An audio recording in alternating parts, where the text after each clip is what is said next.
Chapter 1. Idiot with Deception. Naruto is still the village idiot. The only difference is that he learned more than the shadow clone jutsu from the Scroll of Seals. If Naruto wasn't an idiot, none of the techniques he had learned would be deadly. If used by anyone else, he'd be almost unstoppable. But it's Naruto. Oh, and I already have the story planned out.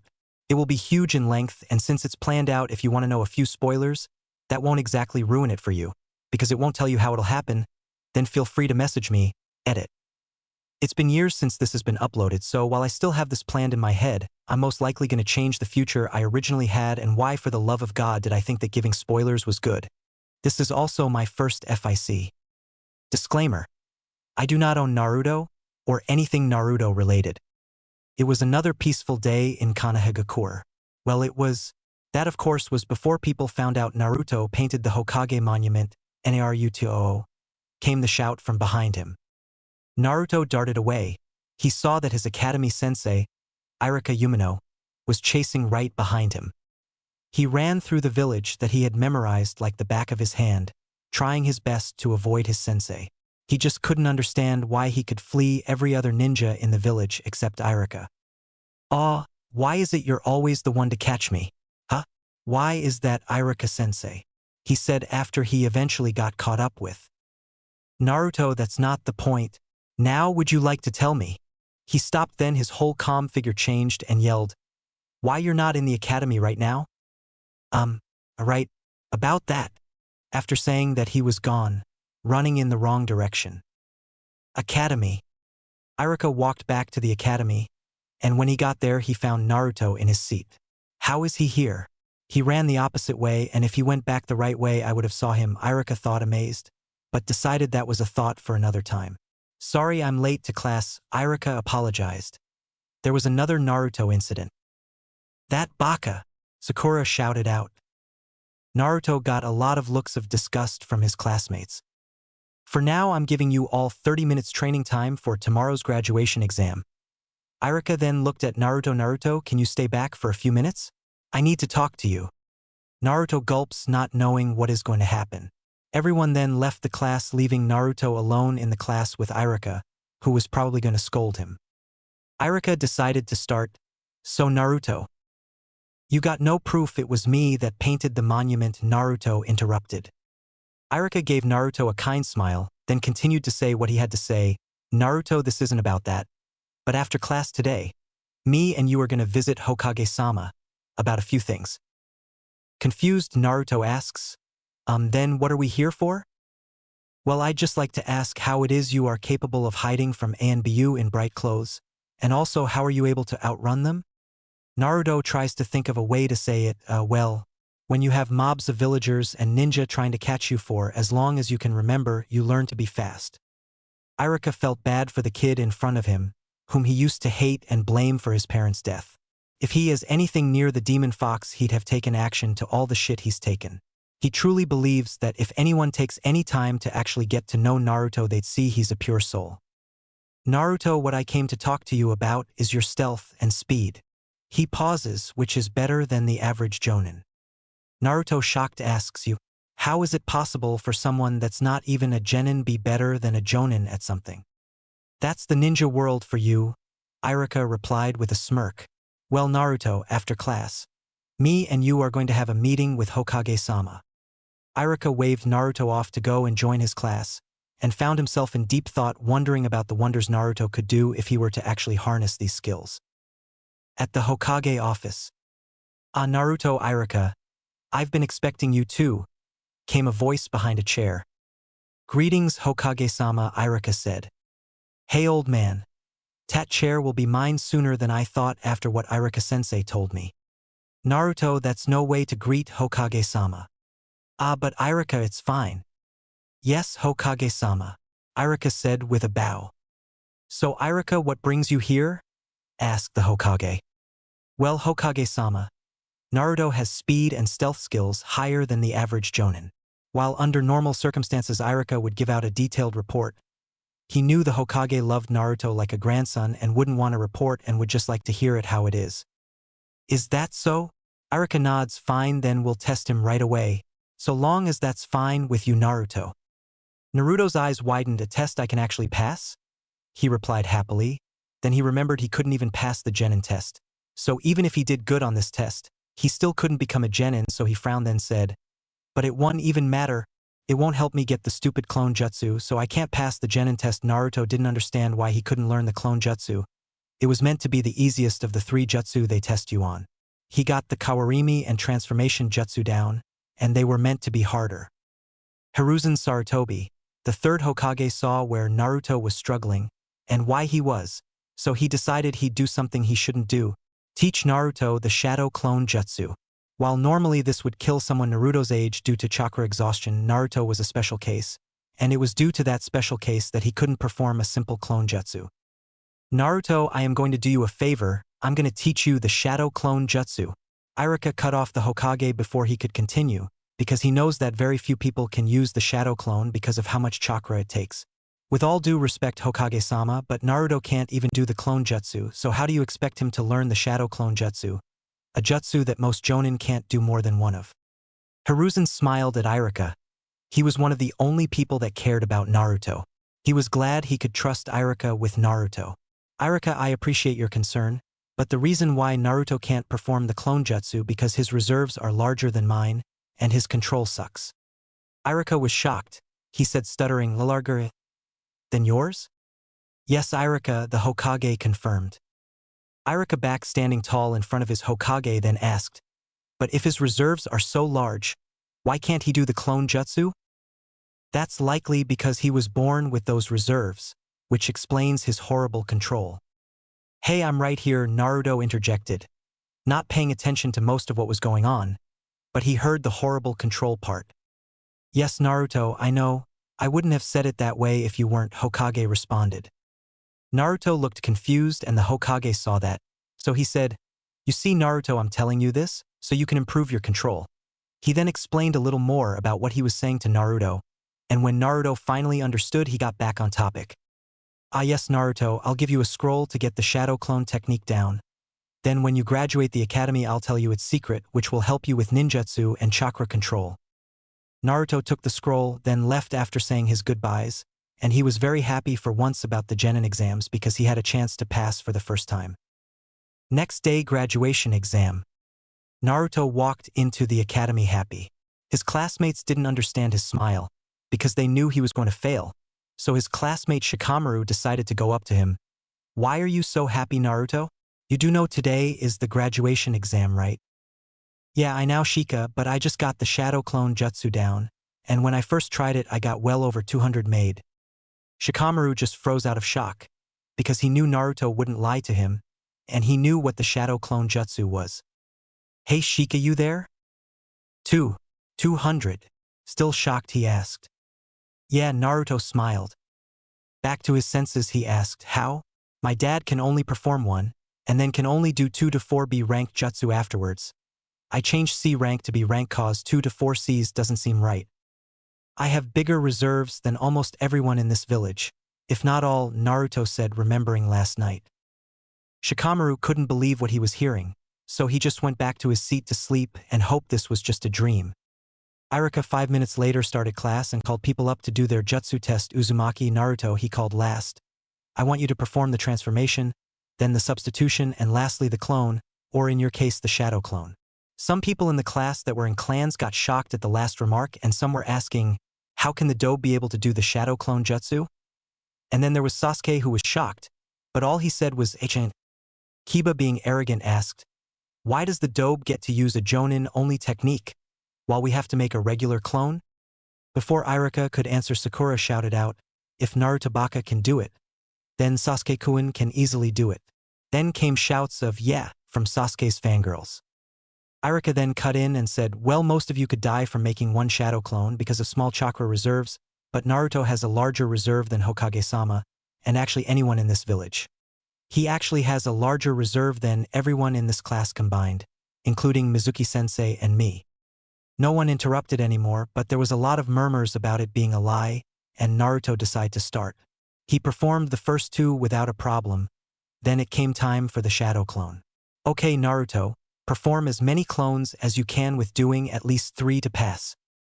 Naruto, with a smirk, did the seals, then said, multiple shadow clone jutsu, and over 4,000 shadow clones came into existence. Irika was so shocked he almost fainted and then asked, "Naruto, how can you do so many?" Hokage-sama in his prime could only make about 100, and now can only make 75-inch. Scratching the back of his head, he said, "Well, you told me to make as many as I could, so I used almost all my chakra, and this is how many came about." "Well, congratulations, Naruto, you are now a genin of Konoha." He then smiles at Naruto, then says, "Now everyone that passed, report back here tomorrow for the team arrangements." Oh, and Naruto, Hokage-sama requested I escort you to his office for the Shadow Clone Jutsu secret. Mizuki then appeared out of nowhere and said, "Let me take Naruto to the Hokage's office, it'll help me get to know a fellow Leaf comrade more." Very well, Irika agreed because he wanted Mizuki to see Naruto for Naruto, and not the prisoner inside him. On the walk to the Hokage's office, Mizuki stopped Naruto and said, "Naruto, there's a special mission which will let you become a Chunin right after." Interested, Naruto asked, "What is it?" "Huh, Mizuki-sensei? What is it?" "Calm down, Naruto, you have to get the Scroll of Seals and meet me at this place," Mizuki said, pointing to a place on a map. Naruto didn't know what the Scroll of Seals was or where to get it. He voiced this to Mizuki, who spent a few minutes explaining where it was, but making Naruto believe it's nothing special. "Will do." They then continued to the Hokage's office, where they eventually got to. Naruto got to the office and found out the Shadow Clone secret, and could see how it would help him. Chapter 2, Scroll of Seals. Okay, first off, I'd just like to say chapters 2 to 4 are very short. 5 is decently long, and I'm still working on 6, so please be patient. Some chapters just can't be decent sized, and some just happen to be very long. Don't forget to review the story, with any compliments or complaints about it so far. Again, if you want to know what I have planned, message me and I'll tell you with as little spoilers as possible. Oh, and if you do ask, you can give me some suggestions, considering I only have up till 6 written, and this will be over 100 chapters guaranteed, unless something happens and I can't upload anymore. Also, no, I don't have an editor, so if there's mistakes, it's all on me. Disclaimer: I don't know Naruto, or anything dealing with Naruto. Hokage-sama, came the voice of Mizuki. "Naruto has stolen the Scroll of Sealing. We need to kill him before he can become a trouble to the village." "Is that so?" the Hokage asked, and when Mizuki nodded, he said, "Fine. Call all the Jonin and Chunin you can and tell them to come here, and the ones that won't make my announcement, tell them I want Naruto captured alive and brought back to me." "Yes, Hokage-sama," Mizuki said, then disappeared in a body flicker. With Naruto. "So if I could just retrieve the scroll and get it here, I become Chunin. Will I become Jonin if I get a few down?" Naruto asked himself in thought. Naruto created 10 shadow clones and told them each to learn one jutsu from the scroll. The real Naruto came across a jutsu named Rasengan, which interested him, not because it was a ranked, but because it explained what it did, but now how to do it, and also because it was created by the 4th Hokage, his idol. He didn't let it bother him that he couldn't learn it, and decided to ask the old man about it later. After 2 hours, Naruto memorized 6B rank jutsu, 3A rank jutsu, and even 1S rank jutsu. That's when Irika came and yelled, "Naruto!" Naruto, with a smirk on his face, asked, "So am I Chunin now?" "Huh? What do you mean? Who told you that?" Irika asked, confused. "Mizuki-sensei. He told me if I could retrieve the scroll and bring it here, I automatically become Chunin." Irika was shocked at that and said, "That's not true, Naru." He got cut off when kunai came rushing at them. He then pushed Naruto out of the way and took the kunai to his back. "Irika, why are you protecting that demon? He stole the Scroll of Seals," came Mizuki. "Don't make me laugh. You set Naruto up," Irika claimed in pain, realizing the situation. "So what? After I kill him, I'll become a hero in this village, and you should help me. He did kill your parents after all." Mizuki was sure Irika would join him. "He didn't, it was the nine-tailed fox," Irika said, defending Naruto. "Hey Naruto, do you know why everyone in this village hate you?" Mizuki asked, seeing his chance to enrage the pest. "No, Mizuki, don't. It's against Konoha law," Irika shouted. "The village hates you because you are the—" Mizuki got cut off by Irika shouting, "No. It's because you are the nine-tailed demon fox." Naruto froze in shock, then heard Irika shout, "Naruto, run," and no matter what, don't stop. Naruto then started running. After the chase, Naruto is behind a tree when he hears Iruka and Mizuki talking. "Why are you helping the demon?" Mizuki asked. "I thought you hated that damn demon." "Yeah, I do." Naruto started tearing and thought to himself, "So it's true. Even Iruka-sensei sees me as a demon." "But Naruto is no demon," Iruka continued. "Fine then, I was gonna deal with you later, but I guess that changed," Mizuki said, then threw kunai at Iruka, but Naruto deflected them. "If you ever touch my sensei again," Naruto said in anger, "I'll kill you," creating 1,000 shadow clones with killing intent much larger than either Iruka or Mizuka had ever felt. "Nah, Naruto?" Iruka asked in shock. Naruto then beat Mizuki to a pulp, ignoring his screams. "Sorry about that, Iruka-sensei," Naruto said, scratching the back of his head. "Naruto, that's fine, but I must take you to the Hokage to explain all that happened and to return the scroll of seals." "Okay," Naruto said with a smile. "I needed to talk to the old man about something anyways." At the Hokage's office, Iruka explained all that happened, and then the Hokage dismissed him, saying that he needed to talk to Naruto alone. "So Naruto," the Hokage said kindly, "how many jutsu did you learn from the scroll? And what were they named and ranked?" Naruto decided to answer honestly, 10 in total, and let's see, 6 be ranked: Fire Style, Fire Vortex, Wind Style, Air Cutters, Wind Style, Breeze Hold, Water Style, Vortex Water Dragon, Wind Style, Wind Blades, Lightning Style, Lightning Demon, a 3A ranked, Shadow Shuriken, Shadow Kunai, Shadow Clone Explosion, and an S ranked, Into the Shadows.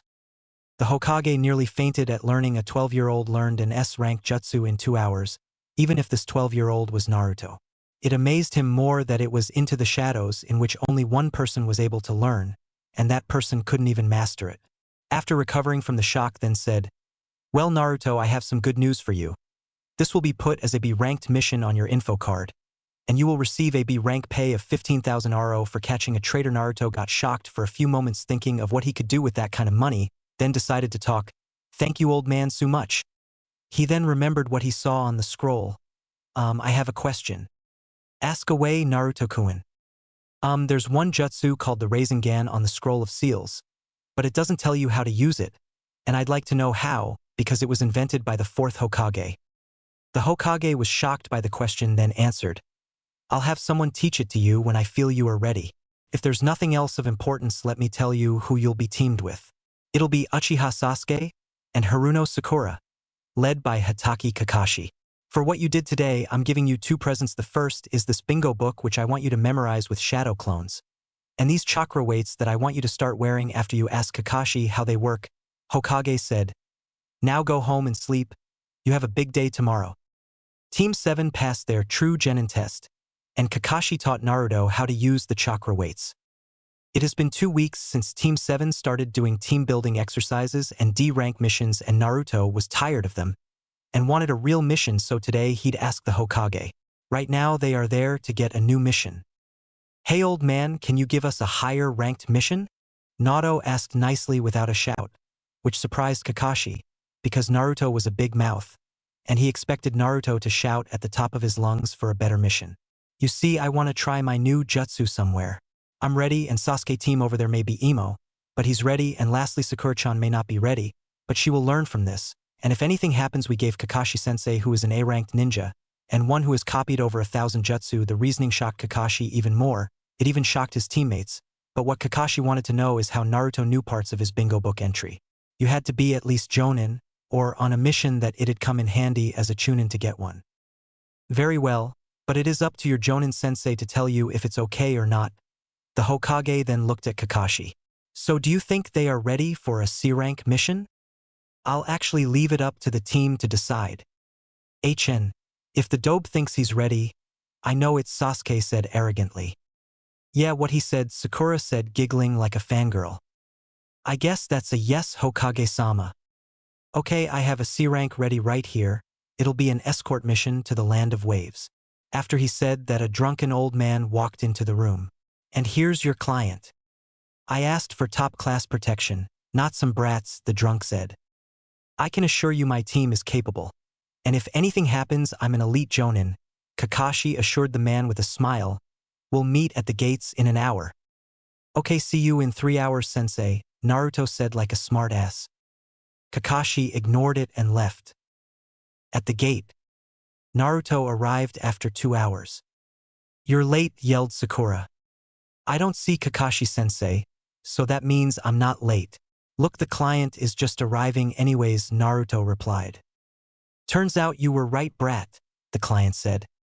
See, Tazuna, I told you, Naruto said, revealing the drunk's name. 20 minutes later, Kakashi arrived. You're late, Sakura yelled, and at that Naruto laughed at Sakura claiming Kakashi was actually early.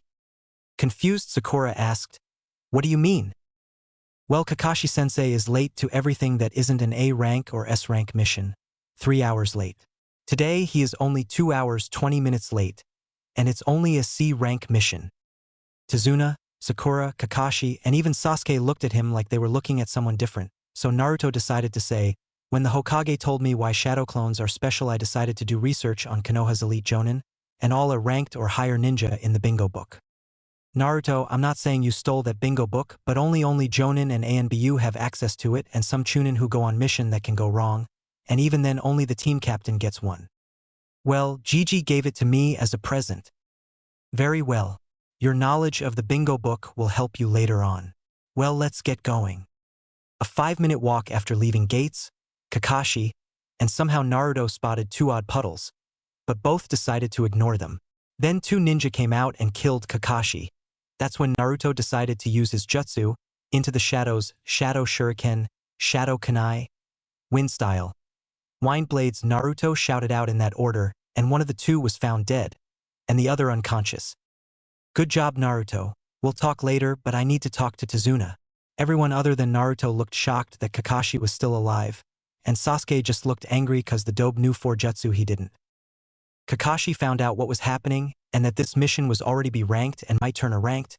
Then Kakashi went to Naruto, so Naruto mind explaining how you used 1 B-rank jutsu, 2 A-rank jutsu, and an S-rank jutsu that no one has been capable of doing since Shikadar Nara?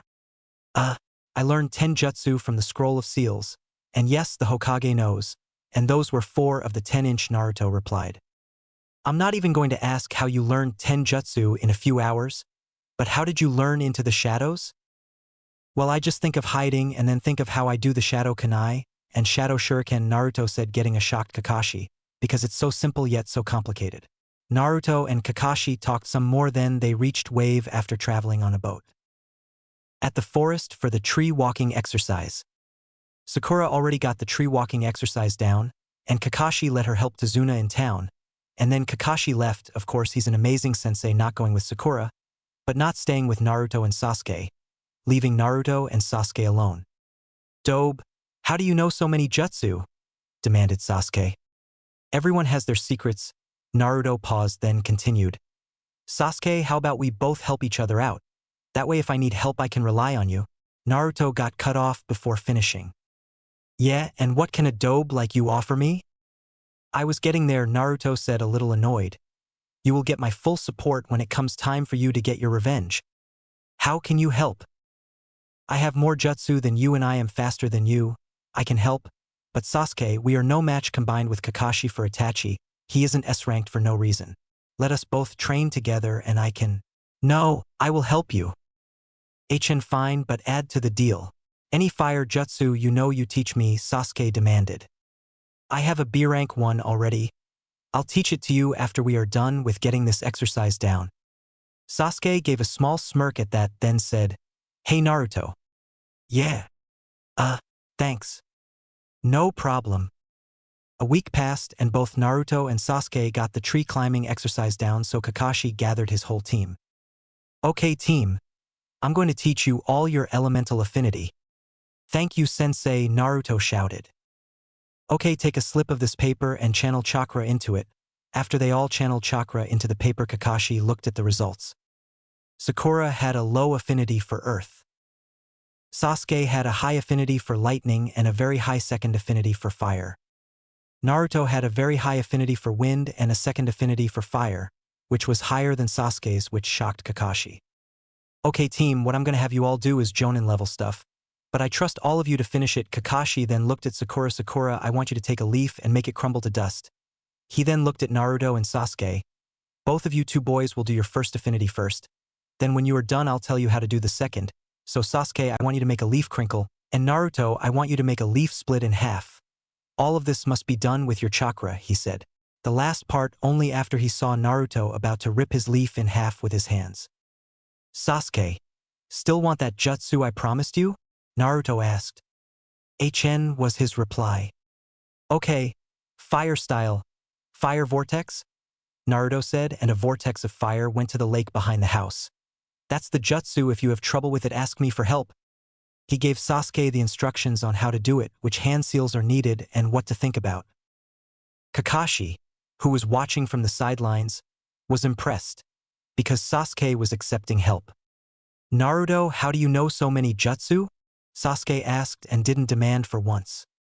Sasuke, I would tell you if I could, but it's a secret, Naruto said, then decided to help the Uchiha a little more. Sasuke, want to learn a Jonin-only technique?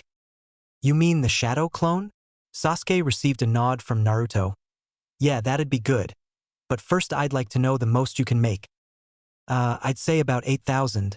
But then I can't fight, Naruto said, which even shocked Sasuke. My dad, who was the Uchiha clan leader, could only do 15. Naruto was very surprised that Sasuke was talking about a family member, which is something he never has done before after the whole massacre.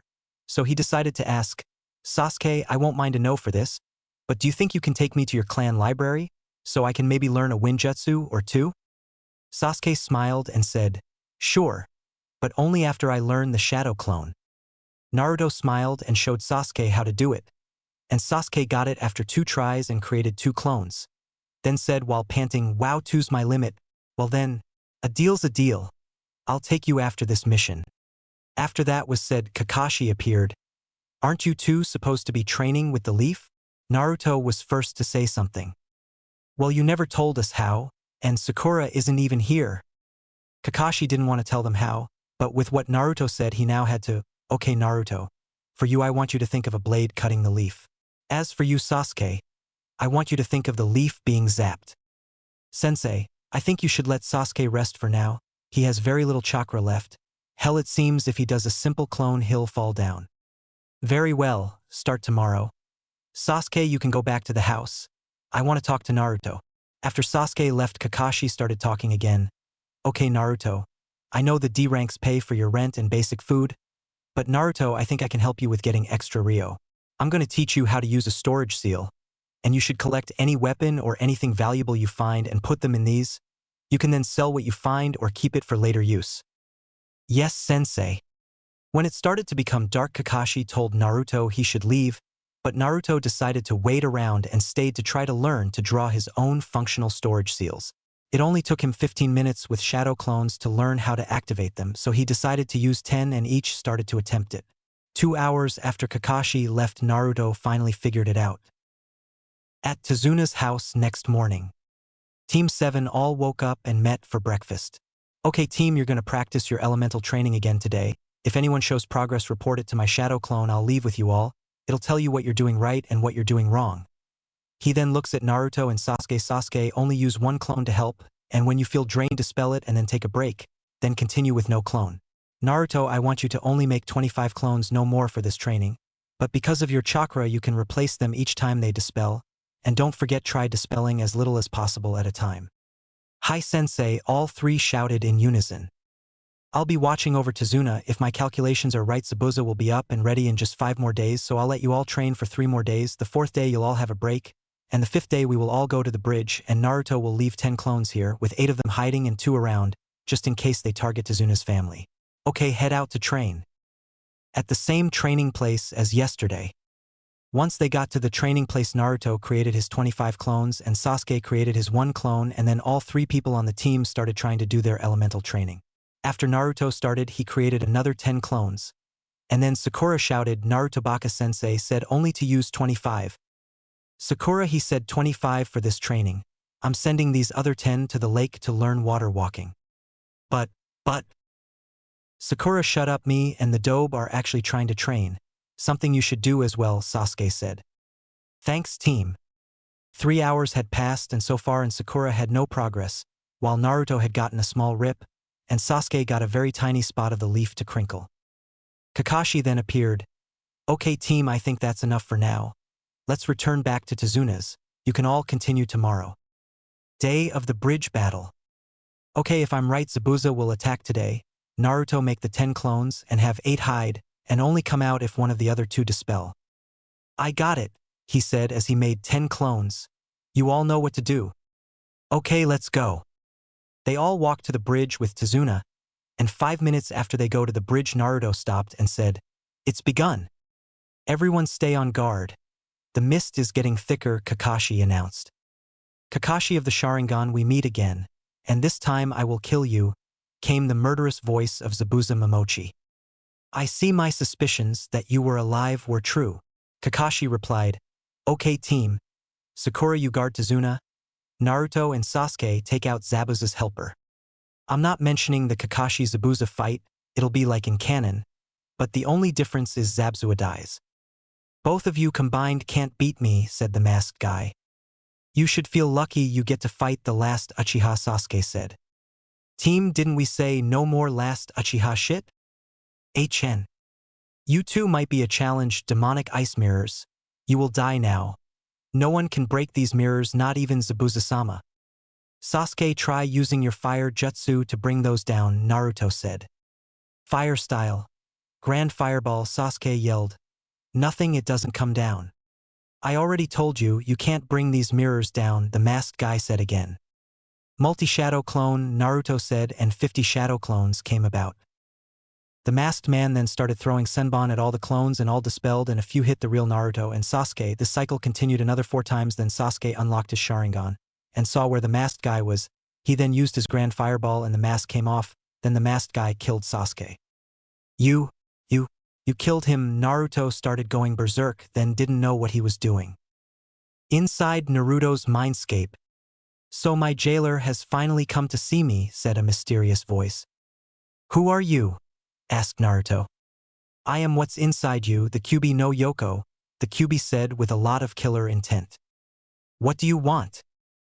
"Me? I want freedom," Kyuubi said sarcastically. "Okay. Is there any way I can grant you freedom without dying?" "You're not serious. You would let me?" "Kyuubi no Yoko, the demon who destroys mountains with just its tail?" "I will, only if you don't kill those precious to me and I don't die." "Kit, you interest me. I'll do you a favor and let you sign the Fox contract, and you'll be the second to ever get it." "How do I do that? And who was the first?" A summoning contract appeared and the Kyuubi said, "Sign this with blood. And the first was a bastard I want you to kill. If you do that, I'll be loyal to you only when summoned. He goes by the name Madara Uchiha." "Another Uchiha? I thought Sasuke was the last," Naruto thought. "Okay, I'll sign it and help you, so long as you don't kill my friends." "You have a deal, young kid, now sign this." Naruto signed it, and then Kyuubi told him how to use the jutsu to summon foxes. Then Naruto returned to the real world. At the bridge. Naruto, can you hear me?" came the voice of Kakashi. "I'm here, sensei." Then he remembered about Sasuke. "Where's Sasuke?" "He's right there, Naruto," Kakashi said, pointing to the body of the young Uchiha. "I'm sorry, Naruto." Naruto was going to lose it, but then he heard a cough from the Uchiha's body. "He's alive." "Dobe, where's that masked man?" Naruto didn't know how to answer, so Kakashi answered for him. "Naruto killed him." "Dobe, you're becoming stronger." "So it seems the demon of the mist failed. Well, I wasn't planning on paying him anyways. Thugs kill the remaining ninja." "Kakashi-sensei, let me try something, summoning jutsu?" Naruto said, and a fox appeared. "Hello there. Do you think you can assist me in killing these thugs?" "Sure thing, master. And my name is Kitsuno." "Okay, Kitsuno, after you help get rid of them, I want to ask you a few questions. But I'll probably ask them later." Kitsuno used a fire jutsu which killed all the thugs in Gado. "Naruto, I'm not going to ask now how you got summoning. But we need to leave. Get a few shadow clones to collect the weapons. We'll leave tomorrow, after the bridge finally is up and working," Kakashi-sensei said. Next day. "Goodbye, Tezuna, and people of Wave will be returning to Konoha now, Kakashi said. Don't leave, cried Inari, you have to stay. I'm sorry Inari, we have to leave, Naruto said with a smile. I'll visit though. After that, Team 7 started walking towards Konoha. We still need to name the bridge, Tazuna said. How about the Great Naruto Bridge? A random person said. That is catchy, we'll call it the Great Naruto Bridge. Team 7 were walking about to go back to Konoha when Kakashi stopped them all and turned to Naruto. I have a question, Naruto. Naruto looked at him. Where did you get a fox summoning contract? Naruto decided to be honest. I got it from the Kyuubi. How can you trust the Kyuubi? Foxes are loyal to their masters, and I am its master. Well, at least when I summon him, Naruto said, realizing he just told Kakashi Kyuubi isn't really loyal. The other two people of the team overheard some of what was being said. Then Sakura asked, what does Naruto have to do with the evil monster Kyuubi no Yoko? Just a warning? I might call Kyuubi no Yoko, or Kyuubi no Kitsune when people mention it by its full name. I can't tell you, only Naruto can. First, before asking him, know that it's an S-rank secret that if you speak about it with others you will be sentenced to death. Kakashi took a breath, then said, only two people are allowed to talk about it. Those are Naruto and Hokage-sama. Kakashi-sensei, it's fine. If I can't trust my teammates, then who can I? Kakashi saw the maturity of his sensei Minato in those words. Sasuke, Sakura the Kyuubi is sealed inside of me. Sakura fainted, but Kakashi caught her before she fell to the ground, and Sasuke was just mouth open shocked at what he had just heard. If you guys hate me, I understand, Naruto said when Sakura got up. Sakura, terrified, said, you are a monster. That's why you always did those pranks. Naruto frowned because his teammate didn't understand that he's not the fox. Sakura, Naruto isn't the fox, Kakashi said angrily that she thought of Naruto as the Kyuubi. I expected more from you. Naruto is the jailer, not the Kyuubi. Sakura still looked confused, so he decided to explain it further. Let's say this kunai is the fox, he took out a kunai. And this scroll is Naruto, he took out a sealing scroll. Let's say I seal the kunai into the scroll. Is the scroll now the kunai? No. So is that why Naruto has so much chakra? Sasuke decided to give his input with that question. Yes, Kakashi said, then looked at Naruto. Are you okay? Yeah, Naruto responded. Kakashi-sensei, I'm going to summon Kitsuno before we enter Konoha. Kakashi nodded and okay. Then Naruto said, summoning jutsu. Hello, master. How may I help you? Kitsuno asked. Kakashi-sensei, I'd like to talk to Kitsuno alone for a second, please. Kakashi left, and once Naruto was sure he was gone, he asked, Kitsuno, do you know the Kyuubi? Confused, Kitsuno asked, can you describe him? Yeah, he has 9 tails and is gigantic. Realizing who Naruto was talking about, he said, yes, of course I know who Kurama-sama is. Who's Kurama? Kurama is our boss.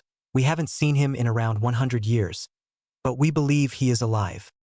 Kid, I am Kurama. That's my name. Tell Kitsuno I'm sealed in you, Kyuubi told Naruto. The Kyuubi?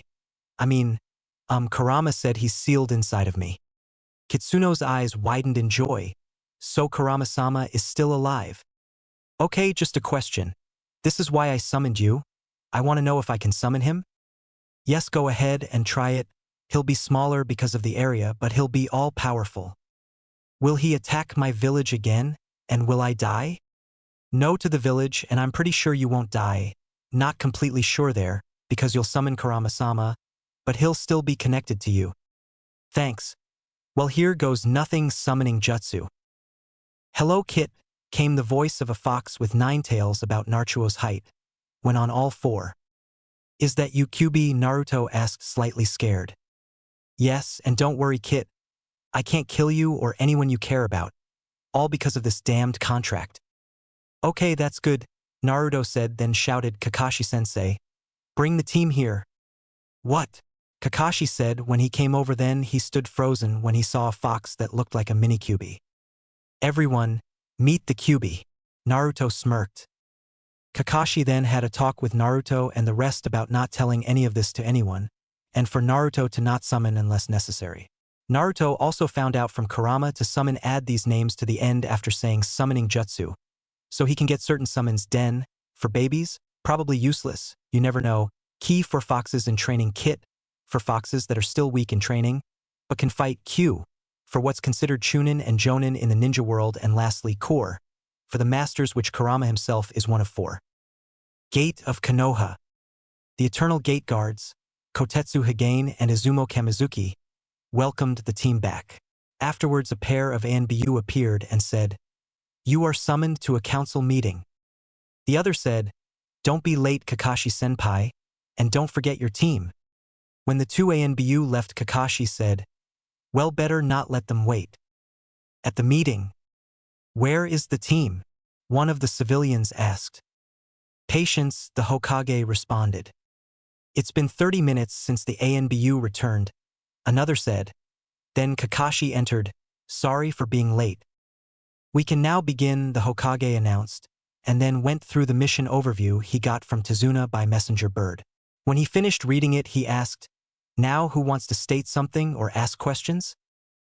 "We should jail the demon brat for endangering Sasuke-kun," one of the civilians announced. "No, he should be executed for putting Sasuke in harm's way," another said. "If Naruto ever gets jailed for saving me, I'll kill who's responsible," Sasuke said angrily. "But Sasuke-sama, he hurt you and probably plans to kill you. That's what all demons do, kill," the same civilian said. "Enough. If all you want to do is kill or jail or punish Naruto, then the civilian council is dismissed," the Hokage said. "But Hokage-sama, he must be killed before he kills us.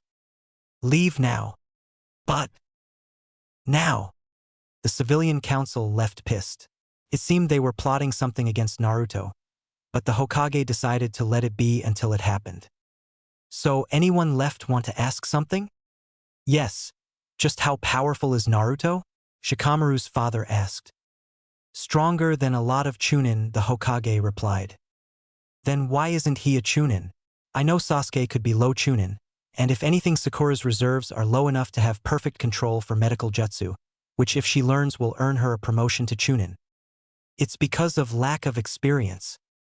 But if the reports are correct, then Naruto assisted a lot in the fight with Zabuza Momochi," Demon of the Mist Ino's dad said.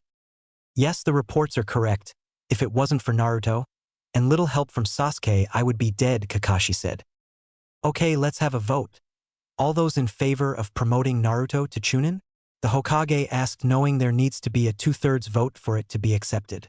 To the Hokage's surprise, everyone except his advisors and Danzo said, "Aye." "Very well, Naruto Uzumaki is chunin by field promotion. Naruto, come to my office tomorrow at 9 a.m. to receive your vest," the Hokage said.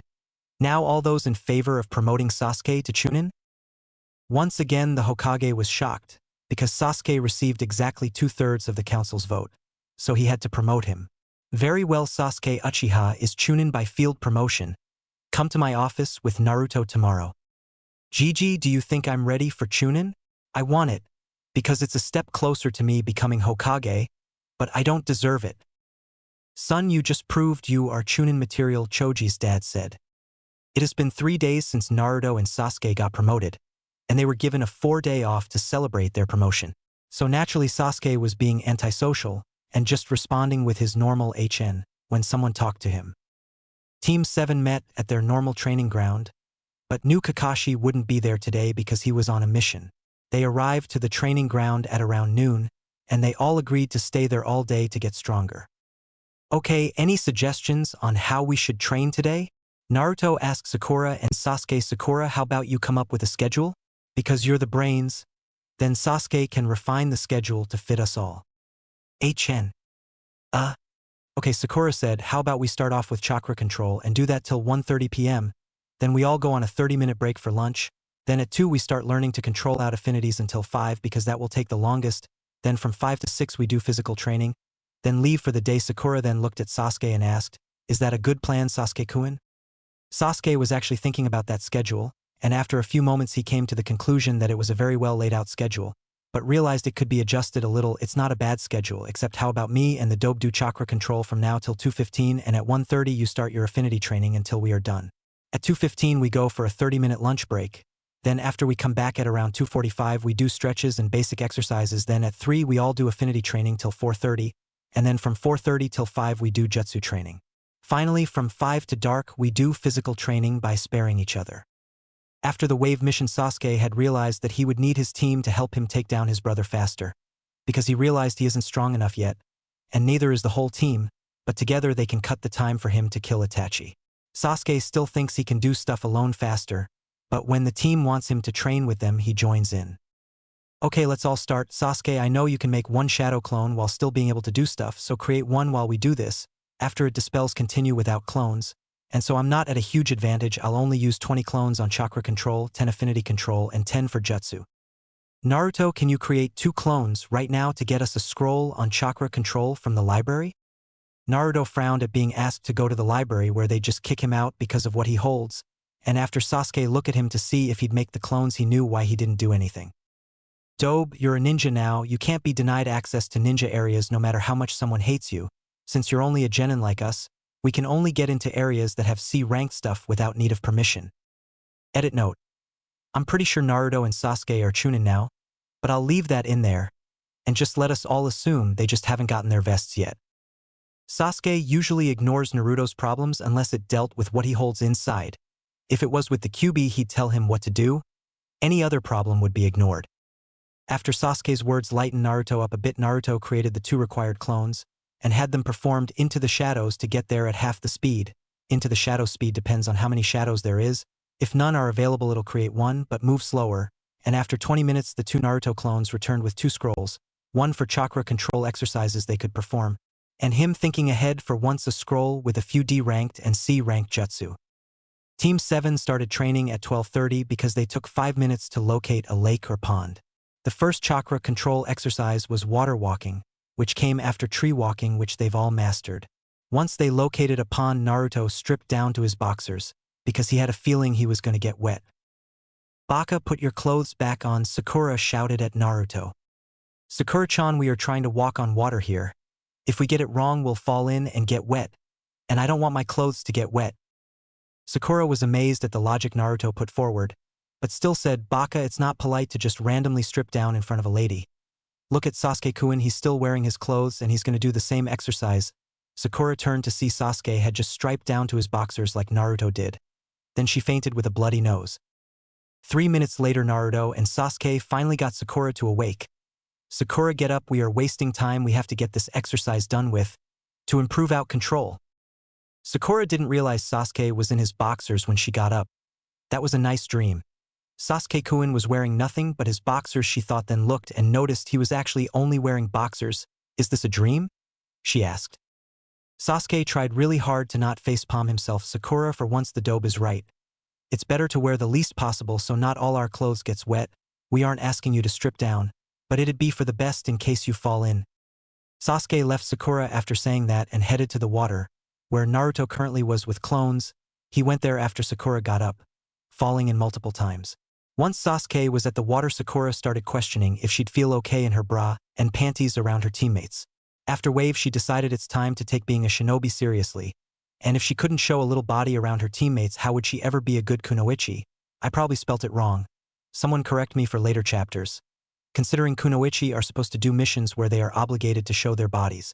After minutes of thinking about this, she decided to strip down to her underwear, but she approached the water slowly with her head down, to not see how her teammates looked at her. So it seems you actually want to be a good ninja, Sasuke said. Sakura looked up and noticed both Naruto and Sasuke were looking at her, but not at her body. This lifted some weight off her shoulder, so she did her first attempt at walking on the water and she stood for about 15 seconds then fell in, and she was now glad she decided to leave her clothes on the ground. Great job, Sakura-chan. On my first try I just fell in, Naruto said, trying to encourage Sakura. At 1:15 Sakura mastered water walking, and was tired, so she decided to take a break until 1:30, at which she would start affinity training. At the same time, Naruto and Sasuke both managed to be able to stand on the water, but neither could walk yet, and Sasuke's clone dispelled at 12:55. By 2:15 Naruto could walk a little then fall in the water, and Sasuke could walk but not run. After one more attempt, both Sasuke and Naruto went to get Sakura from where she was behind the tree. They decided to get sushi today as a team lunch. So Sakura-chan, how are you doing with your earth element? Naruto asked on the way to the sushi place. Sakura gave a defeated sigh. I'm not getting anywhere. I can make the stem crumble, but that's all. Don't worry, you'll get it. I know you will. They arrived to the sushi place, and once they were about to enter, the man that came to greet them said, I'm sorry, but you two may come in. But that thing is not allowed in here. Naruto frowned at this and was about to walk away when you will serve all of us or none of us. And I'll tell everyone how bad this place is if you don't let my comrade in with us, Sasuke said. But Uchiha-sama, you shouldn't associate with IT. Sir, if you don't let us all in, we'll leave and find a different place to eat at. Right this way, Uchiha-sama, but if IT breaks something, it'll pay. That won't be a problem, and we won't have a problem so long as you don't wrong him, and that you stop calling him IT. He may be a dobe, but he is human. The man was angry that Uchiha-sama would associate with the likings of that demon, but he let them get a table. The team sat down and ate, and when they finished, Konoha's top gossip came in, Ino Yamanka, and when she saw Team 7, she couldn't resist and say hi. Hey forehead. Hi Sasuke-kun. She said, then looked at Naruto and gave a quick, hi. So what do you guys do at this place? We were leaving, Ino, Sakura said in a friendly manner. Before you guys leave, do you know if you are going to enter the Chunin exams? They start in 5 weeks. Damn it, Gigi. Now I can't join them and show my skills, Naruto said. What's he upset about? Ino asked. Well, him and Sasuke got promoted 3 days ago, and I think Naruto wanted to show his skills, Sakura replied. How did Naruto Baka get promoted? I can understand Sasuke, but that Baka. Ino said, wait, how did they get promoted when they haven't joined the Chunin exams? Sasuke has been acting like he was ignoring this all, but he was listening, and Naruto just wanted to see if Sakura would say anything nice about him. They both got a field promotion from our C-ranked mission gone A, and you'd be surprised, Ino. Naruto actually deserved it. I'm the only genin left on Team 7 because I froze up a lot on the mission, but Naruto and Sasuke fought. Sasuke looked at Naruto and saw him brighten up, so before he caused a scene cause of this, he said, Sakura, Naruto, we have 5 minutes left to get back to the training fields to continue with our schedule. We should hurry. Well, see you, Ino pig. Yep, later, forehead. At the training ground. So let's start stretching, Naruto said. Team 7 did their 15 minutes of stretching, and then all started to go back to elemental affinity training. Naruto created 10 clones and told them to start trying to cut the leaf, but he noticed that no matter what he tried, he couldn't get past halfway cut. Sakura was also having trouble, still only able to crumble the stem for the leaf. For Sasuke, he had improved, but not all that much. He went from getting a quarter of the leaf to crinkle to half, but in his head he was saying, I should be able to get this done, I'm an Uchiha. At 4, Kakashi dropped by, how are my cute little genin? Kakashi-sensei, they all said in unison. Hey sensei, Naruto said. May I ask what you 3 are doing? Kakashi asked. We were doing elemental manipulation, Sasuke said. Kakashi raised an eyebrow at this and wondered why his team decided to train on a day he had off for a mission when any other team would take this day off instead. How far are you guys? Oh, and here's your 250,000 Ryo each from Zabuza.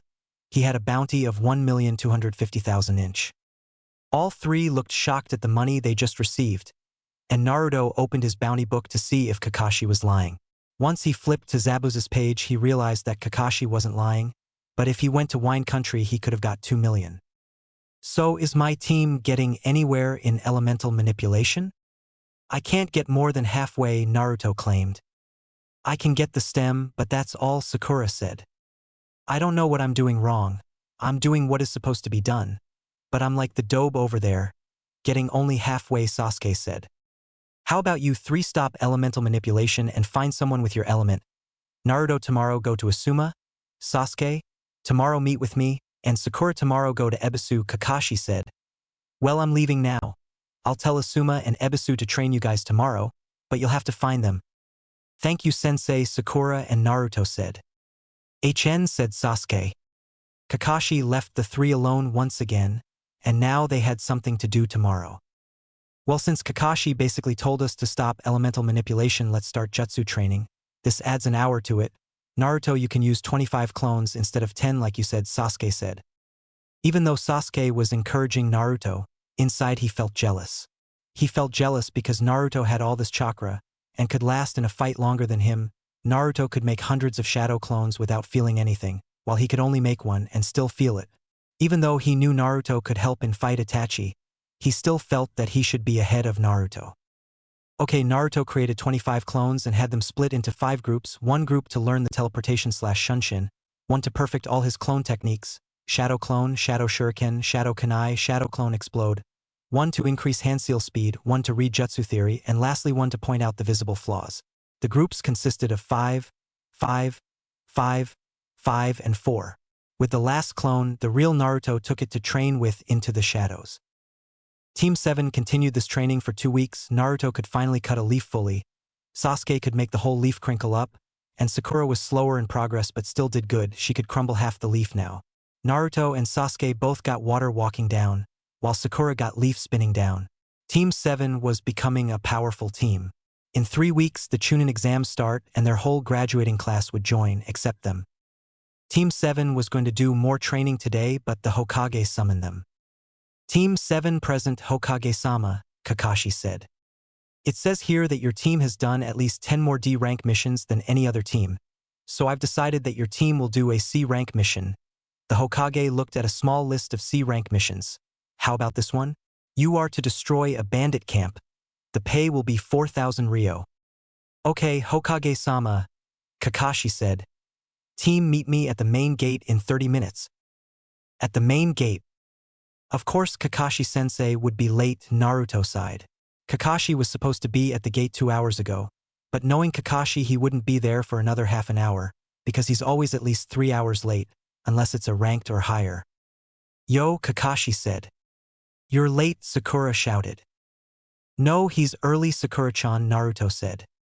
Sakura started arguing with Naruto for a while until eventually she just gave up, and she also realized she was wasting time arguing when they could just leave to do the mission. Okay team, let's go. The bandit camp is a half-hour run away from here, so we better get going, Kakashi said. Kakashi led his team through the trees going to the bandit camp. They were 5 minutes away when Kakashi had them stop. We will walk from here, just in the small case that they have a sensor ninja with them, because usually a ninja leads the bandits. Hi sensei, all 3 replied. They all walked from there and Sasuke spotted a bandit. He asked Kakashi if he should kill him or capture him, and Kakashi only said to follow, because he might lead them to their camp. The team followed the one bandit, but the bandit just stopped. Be careful team, he might have sensed you. The bandit came charging at the team after Kakashi said that. Wind style. Breeze hold, Naruto shouted. But for some reason the bandit escaped the hold instantly. He's a ninja. How would you know? Sasuke asked. Only high Chunin and higher can get out of my breeze hold, Naruto replied. Then, after seeing the bandit's face, said. His name is Masamicho Hohoza. He's an A-ranked missing nin from Waterfall. Good observation, Naruto. I've never even heard of him, Kakashi stated. Summoning jutsu. Q, Naruto shouted, and a fox double his size was summoned. May I ask who summoned me? The fox asked. I, Uzumaki Naruto, summoned you. What's your name? Kuraro, how may I assist you? Help us take care of that ninja over there, he pointed at Masamicho. He's an A-ranked missing nin. It'll be my pleasure. Fire style, fox flame. A flame that was shaped like a fox went flying at Masamicho. Naruto had just called wind style, breeze hold, but before he caught him he had escaped the fox flame, so Naruto's breeze hold went in vain. The bandit started to run away but stopped and said, I'll be back. Then he vanished away. Naruto was about to chase after him, but Kakashi stopped him. Naruto, let him go. We were taken by surprise, so we need to rest. This mission is now a high B ranked mission, maybe even lower ranked. We will stay here for the night. Then when the morning comes we will go looking for him. Also we will take guard shifts once night hits. Okay sensei. It was around an hour after they had their encounter with Masamicho Hohoza that they finished making a small camp for them to stay at while they slept. It was still early and night was about 20 minutes away, so Kakashi sent Naruto and Sasuke to go catch some fish or anything else to eat. Naruto and Sasuke returned to the camp with 20 small fish, 1 deer, and a raccoon. Nice catch, Sasuke and Naruto. I didn't expect you to get this much. I only expected at most 10 fish, Kakashi said. Well, we would have caught more if the dobe over here didn't make the fish scatter and the second deer run by yelling that he fell, Sasuke said in an annoyed voice. How is it my fault that I fell after I heard something in the bushes? For all I knew, it could have been Masamicho. Sasuke grunted. When you fell, you said a hawk attacked you. Sakura just started thinking whether or not Naruto would attract enough bad luck to get attacked by a hawk. There was then a silence, and Team 7 ate. Naruto, being Naruto, ate 9 fish, most of the deer, and just a piece of the raccoon. Sasuke ate 4 fish, most of the raccoon, and just 1 deer rib. Sakura only ate 2 fish, a piece of the deer, and she wouldn't even touch the raccoon, saying that it's not real food. Kakashi ate the rest of the raccoon, the rest of the fish, and ate some deer. Then in the end there was still half the deer left, so Kakashi decided to seal it away. Hey Kakashi-sensei, how do you do that? You take stuff and always put it on paper and it just disappears, Naruto asked interestedly. Well Naruto, this is what we, shinobi, call the sealing art. I am only proficient at it. Your chakra seals are a form of this sealing art. Edit note. It seems while originally writing this chapter one forgot that Naruto learned storage seals in Wave Sai. Sasuke was listening and he heard chakra seals and he asked, where did he come across chakra seals? I read about them once and they are said to be very rare, that only an elite sealer can create them, and you'd have to be at least a novice at Fuinjutsu to even upgrade their weights. Thank you Sasuke for saying that, but where Naruto got the weights from, when directly talked about they will be called chakra seals, when not they will be weights, sorry for any confusion here, is up to him to tell you or not, Kakashi said, then continued. As I was saying, your chakra seals are a form of the sealing art. They are very complicated and can't just be made by anyone. Seal masters are few. Konoha only has Jiraiya of the Sannin as its seal master. Why is sealing important? Naruto asked. Also team the Hokage gave me these as a present if you must know. Well, to most sealing is just storing stuff, which is still important because it lets it become easier to access, but sealing can do a lot of stuff, making a lot of things easier. You can carry 10 pounds and not feel it at all, or you can carry kunai and shuriken and just take them out of the scroll instead of carrying them out in the open, Kakashi explained that bit. Then Sasuke interrupted. Why don't they teach us sealing in the academy? Kakashi then explained the whole reason why Fuinjutsu isn't taught at the academy, and he also explained to Naruto in more detail how it is useful. After Kakashi was done saying what he had on it, Naruto became interested in it. He had asked Kakashi to teach him, but Kakashi said the only things he could teach them would be storage scrolls and how to use explosive tags. Kakashi told them he'd teach them both of those once they got back to Konoha, because it was a skill known by most Chunin anyways. They then started guard shifts and the rest went to sleep. In the morning, they all woke up at around 6 a.m., and Kakashi had them remove everything that they had set the prior night. Once they got everything they needed, Kakashi used a minor D-ranked fire jutsu fire style. Heat flare, it was only D-ranked because it only created a small normal fire that couldn't do much damage. Okay team, I want you guys to come up with how we are going to do this mission, Kakashi said. Sakura, your idea first. We can have Naruto spam shadow clones around to find the location of the base, and once he finds it he has it dispel, then we all go to that location. Good now Sasuke. When we get there we should be as quiet as possible, and kill fast and silent. Edit note. I'm gonna have to eventually figure out a way to have killing affect them, it shouldn't be easy for them. Lastly Naruto. I spam them with my Jutsu. Try again, Kakashi said with a sigh. I use into the shadows and infiltrate the place, kill someone then henge into them? All of Team 7's jaws dropped at that question. That was actually a perfect thing to do, and because of Naruto's jutsu it was possible and easy, and this way he could find information at the same time. When Kakashi thought about it, Naruto would be able to do high-ranked infiltration missions easier than any normal person would, because he didn't have to wait for someone to leave a place, he could just go in. Actually Naruto, that's a genius idea, so Naruto creates shadow clones to look for the camp location, then once you find it have it dispel, then we all go there, kill the bandits quietly, then you go into the camp with what you said, change into a bandit, and each time you find a higher up you switch. We want you to find information as well. 5 minutes after Naruto sent out shadow clones, a clone found the location. Team 7 went to the location, but found 2 bandits guarding the camp. So Kakashi told Sasuke to make 1 clone and kill the bandits. Sasuke did so. Naruto then infiltrated the camp by using into the shadows. Kit, you should let them find your location, Kyuubi said. Shut up, Fox. I promised you freedom at times, not risking myself. But if you let them find you, then you can enjoy a fight, and that Masamicho guy might show up again. Shut up. Suit yourself. Naruto continued to walk around silently until he found a bandit. He quickly killed him. Then he hid his body in a trash can. What? It's Naruto. And then he started walking around forgetting that he was supposed to find some intel. Naruto walked around some more, and while doing so he killed a few more bandits. He felt bad that he was killing all these people even if they were just scum, but he knew it was for the greater good. Naruto then spotted Masamicho and he froze for a second, but since Masamicho didn't hear them he decided that he could just hear their conversation. Yes, leader, we'll kill Sharingan Kakashi's team for you, but we are no match for Kakashi himself. Are you going to disobey my order and not kill the whole team? But leader, we can't. Masamicho killed him with lightning style. Electric fist. Does anyone else think they can't kill the whole team? No, sir, the remaining 3 bandits said. Of course my master would let his bandits do his easy work, another voice said. Once the person who said that entered the room, the 3 bandits left and were going to do their task. Zaytu, I want you to go with them in case they fail. If anything they will die, but Kakashi will be worn down enough for you to kill. Naruto recognized the guy as Zaytu Hondo B ranked missing Nin from IWA. Very well.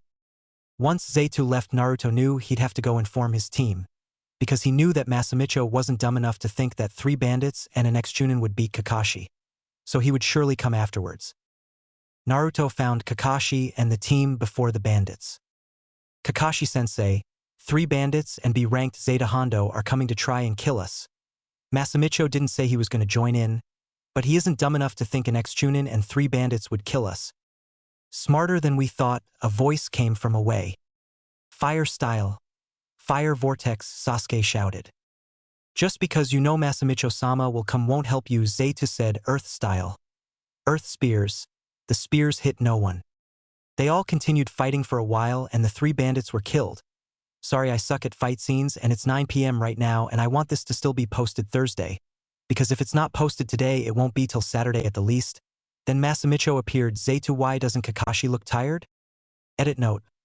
I might leave this as is or I might come back and write out a proper fight scene, but regardless, once I start writing new chapters again, fight scenes will be better.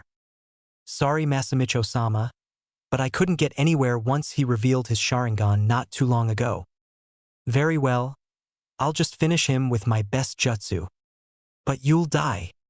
You'll take over the bandits then, but it's either kill Kakashi and die alone, or all of us die, and all of this would have gone to waste. I won't disappoint you, master. Forbidden art. Fire from the hells. Kakashi's eyes widened at hearing that name. How? He asked, shocked. That jutsu disappeared 20 years ago. Well, since you'll die here anyways, I'll tell you that the creator was my grandfather. It disappeared from everyone but my father, who taught it to me. Everyone run, Kakashi yelled.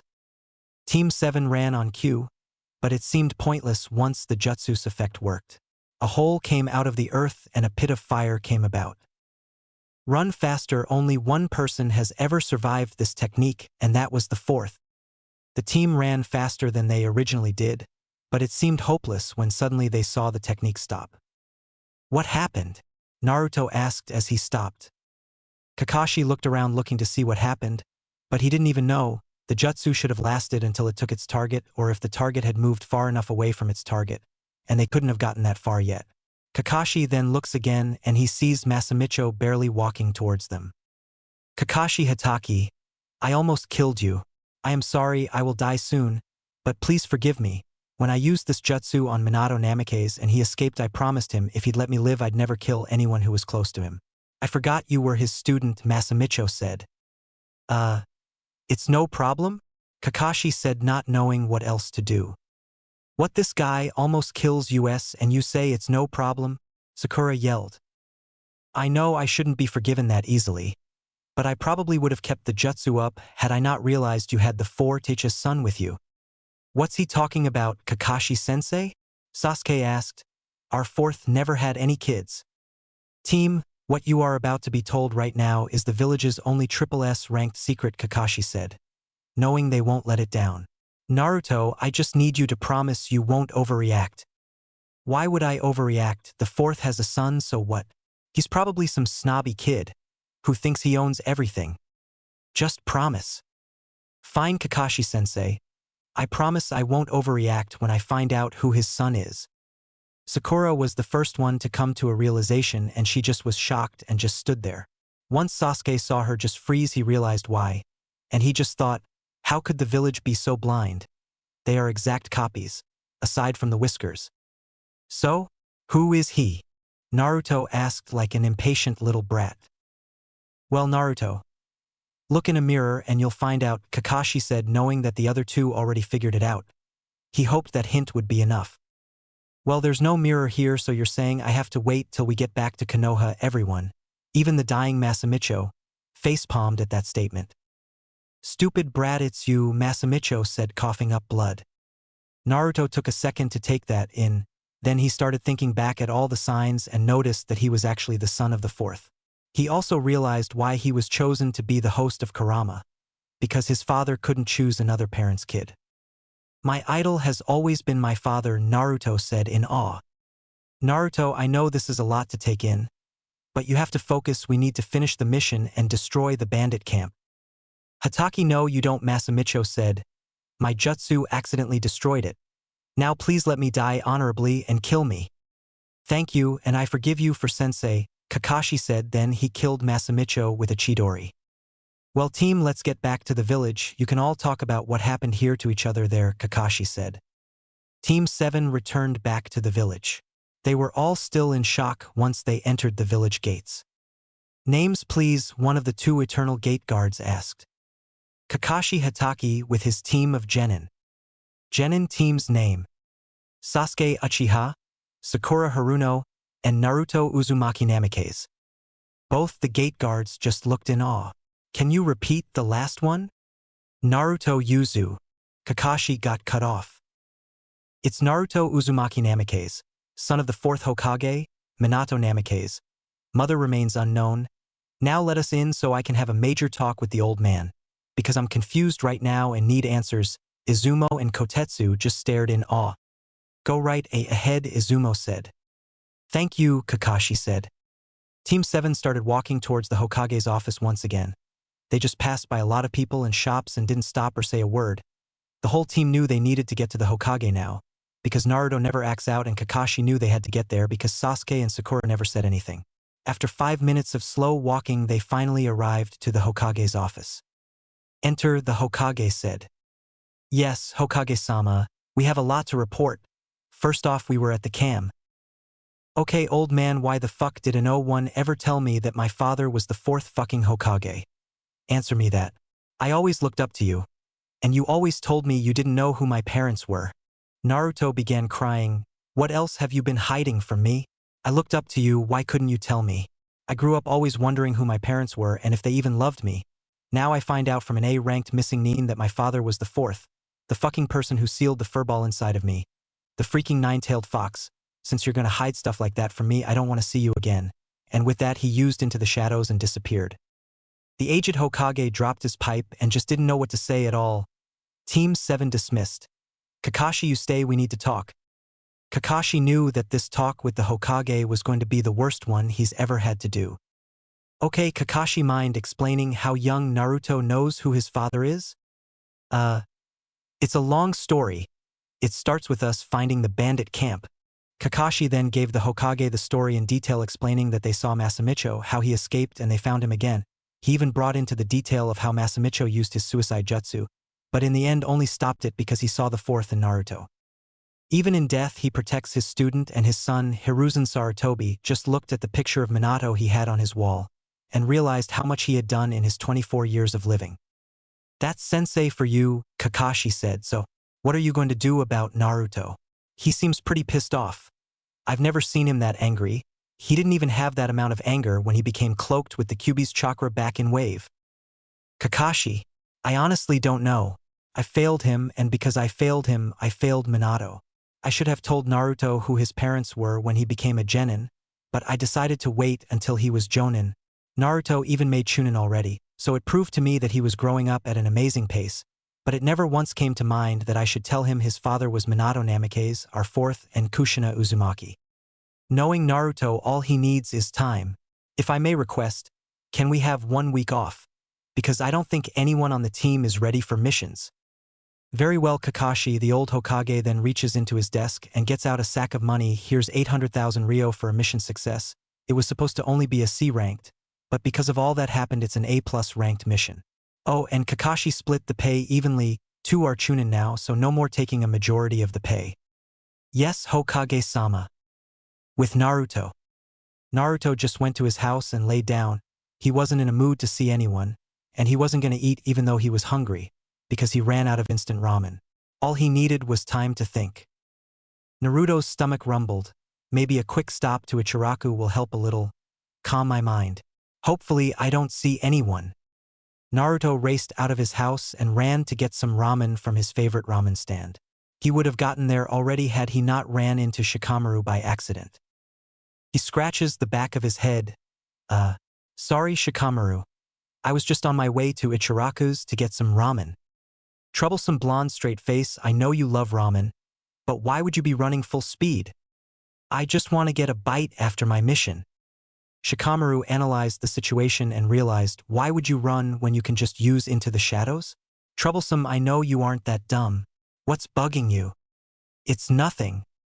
Okay, then let's go to Ichiraku's. Shikamaru knew something was going on because Naruto always used into the shadows when he had a chance, and it was almost second nature to him, so if he had so much on his mind that he forgot to use it, then it was something big. No, Shikamaru, it's fine, you don't have to come. I was going to get lunch at the steakhouse anyways, so why not go with you? This is exactly what Naruto had hoped wouldn't happen. He was hoping he wouldn't have to interact with anyone, but he knew Shikamaru wasn't going to budge, so he wouldn't leave without finding out, so turns out he'll have to tell someone what's happening. Fine. Ichiraku ramen.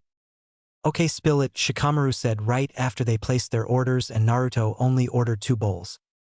Shikamaru, please don't say any of this to anyone else. I'm only telling you because I know you won't leave me be unless you find out. Troublesome, fine. Well, I am Naruto Uzumaki Namikaze, Jinchuriki of the Kyuubi no Yoko, Naruto said with a completely normal voice. Shikamaru literally fell out of his chair, then got up and sat down, and just sat there thinking. Can you repeat your family name again, please? Uzumaki Namikaze. Back in the academy, weren't you only Uzumaki? Troublesome. Shikamaru thought about it for a second, then realized. How could the village be so blind? You are the 4th son, aren't you? Also, I knew the history books in the academy were sketchy, because they said you couldn't kill a tailed beast, yet said the 4th killed the Kyuubi, the strongest of all tailed beasts. So you have the Kyuubi inside of you? Troublesome. How is that?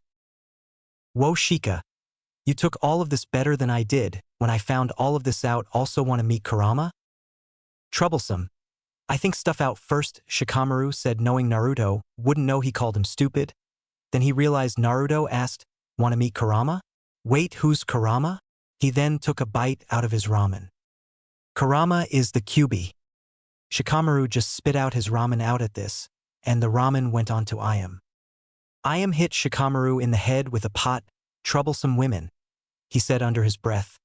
Now Naruto, why would I want to meet the creature that almost destroyed Konoha? Even though he was smart, he couldn't see a reason in meeting the beast itself. He knew the beast wasn't Naruto though. Because he's a furball, and I promised him freedom at times? Naruto said, not knowing why Shikamaru was overreacting. You promised the Kyuubi freedom? Shikamaru yelled, and Naruto was just lucky there was no civilians around at the time, and that it was only Tuchi and Ayam who heard this. Now, kid, why would you yell that when you could get mobs after Naruto for that? Tuchi asked. Naruto, what does he mean you promised the demon freedom? Ayam was just staring clueless at what was happening. Naruto scratches his head. Well, I'll show you guys, and I promise nothing bad will happen. Just promise not to tell anyone. Naruto continued when Tuchi gave him an odd eyebrow. GG knows. Okay, let me close up the shop, Tuchi then said. Naruto, you're lucky, I like you, otherwise I wouldn't trust what will happen. Thanks, old man. Tuchi finished closing up and asked, Okay, Naruto, what do you mean by giving the demon freedom? with Sasuke and Sakura at Training Ground 7. Sasuke and Sakura were just standing at the training ground thinking that they were training with the son of a Kage, and were on his team. They honestly didn't know what to think of this. The loser and dope of their class was now someone important, and all of this was because of one stupid mission gone wrong. What do you think of all of this, Sasuke? Naruto being the son of the fourth? Sakura asked. Sasuke just stood there looking to the sky as if he just realized something bigger than Naruto being the son of a Hokage who was said to have no family whatsoever. He's like me. Confused, Sakura asked, "What do you mean?" "He is from a clan that is no more the Namikaze clan. He's alone like me, he fully understands me, and I used to think there was no one out there who would ever understand my pain. But for him it's worse. He has in him the thing that killed the last of his family. For me, I don't have to duel with the killer every day of my life, he does." Sakura didn't know what to say. She just stood there wordless. "We've learned enough for today. I'm leaving." With that, Sasuke left. In the Hokage's office. The Hokage just sat in his chair hoping the other villages don't get word of Naruto being a Namikaze soon, because he is still young and won't be able to hold off against the top of the top. He had just sent out the ANBU operative cat to find Naruto so that he can see the Namikaze mansion. It had everything that was left there from his father and mother, and the aged Hokage hoped he would find out about his mother there. The only reason the mansion has been untouched is because of Minato's experience with seals. Not even Uriya can get into it, and he can get into anywhere. It's a blood seal where you need Minato's blood to get in, and he hoped it worked for Naruto. The cat operative entered his office. "So cat, did you get young Naruto and show him the mansion?" "No, Hokage-sama. I could not find Naruto anywhere around all of Konoha. I even checked his most visited places, the monument, his house, and Ichiraku's. He wasn't at any, and Ichiraku's was closed." The Hokage looked at Kat, whom was his most trusted ANBU, and best ANBU he's ever had since Kakashi as Hound. And to see Kat not find Naruto was shocking. Then he realized his last statement. "What do you mean Ichiraku's is closed? They don't close for another 3 hours." The Hokage knew something was going on. "Cat, follow me and bring Eagle and Wolf. We are going to Ichiraku's." With the Hokage. The Hokage continued walking towards the ramen stand, and after a good 6-minute walk he arrived there. "Okay, Cat, I want you to go inside and check. Eagle, I want you to watch the entrance. Wolf, stand next to me." A few seconds later they heard the cries of Naruto. "Ow, ow, ow. Let go of my hair," Naruto said when Cat dragged him out by his hair. "Look what I found. I found him with a shadow clone shaped like the Kyuubi no Kitsune. He was also in front of 2 people who didn't know about the Kyuubi." Cat looked back. "Come out." With Cat saying that, Ayame and her father and Shikamaru all came out. "Troublesome," muttered Shikamaru. "Cat, Wolf, Eagle, come inside the shop. You 4 as well," the Hokage said. "We need to find out what has happened." Everyone present enters the small ramen shop. The ANBU are on guard because they notice the shadow-cloned Kyuubi is still there. "Okay, Naruto-kun, now that we are here, mind telling me why you summoned the Kyuubi in Konoha? Even if it's only the size of a bear cub?" The Hokage asked because he knew that if someone wrong saw that they'd freak out and start a mob, but this time it'd be mostly ninja, and he cared for Naruto. "Hokage-sama, call the furball by his name. I don't need him bitching inside of me once I unsummon him," Naruto said. It was very obvious that he was still pissed at the aged Hokage, Hiruzen Sarutobi, because he never called him Hokage-sama. "Hokage-sama, Naruto Uzumaki has just admitted to releasing the Kyuubi. We should sentence him to death," Eagle said. "Eagle-san, you are out of line," Cat said. "Naruto Uzumaki Namikaze," Cat emphasized on Namikaze, "is allowed to talk about the Kyuubi around anyone, and if he releases it in this form it can't harm us. Also, Hokage-sama already knows about Namikaze-san being able to summon Kyuubi. I know earlier I thought it was just a shadow clone hinged, but I also know about this. Also, why do you think Hokage-sama had us bring Wolf? It's in case anything does happen." "Sorry, Cat Taishu," Eagle said, knowing he was out of line. He used to despise Naruto. But after he started seeing him and watching him, he knew Naruto was just an ordinary kid with a beast inside of him. Eagle also trusted in the Yondaime ceiling, but seeing the Kyuubi made him forget all of that. "Okay, Naruto, now that everyone knows that you can summon Kurama, can you please explain why Tucci closed his ramen stand?" the Hokage asked. "Anything for you, Hokage-sama," Naruto said with a slight attitude. "Well, after I left your office for hiding my fucking heritage, I went home. I was gonna stay there for a while, but I was out of instant ramen, so I decided to make a quick stop here to get a bowl of ramen to calm my mind. Then I was gonna leave, but before I got here I bumped into Shikamaru there. Naruto continued his story explaining everything and every why. After Naruto finished his story, the aged Hokage said, "Okay, Naruto. Only reason I'm not doing anything is because you are an exception to the law placed about not telling anyone about the Kyuubi." Hiruzen noticed that Naruto just looked at him because he was the Hokage, and that if he wasn't he would be ignoring him completely. "Naruto, I came out here in search of you." "Why? Are you going to tell me that you'll never tell me other stuff? Or are you here to attempt to make up hiding my parents from me? I grew up alone just wishing my parents loved me, but I would never know. I grew up in hate. Hokage-sama, I don't think I'll forgive you for what you did. I used to look up to you as a grandfather, and that's why I always called you Gigi, but a grandfather would never hide my parentage away from me." Everyone present just looked shocked. They all knew what he was saying was true. They all wanted to deny it, but none could. In front of everyone was the true face of Naruto Uzumaki. The face he hid away, very well without anyone even noticing the slightest hint of it, for many years. Naruto was just a kid who had no one to care for him. All he needed was care and love, and those for Naruto would probably be harder than doing the impossible. "Naruto, I don't expect you to ever forgive me, and I know I've wronged you too much. So take this key." Hiruzen handed him the key that is for Minato's mansion. "This is the key to your father's mansion. Naruto, I want you to go there.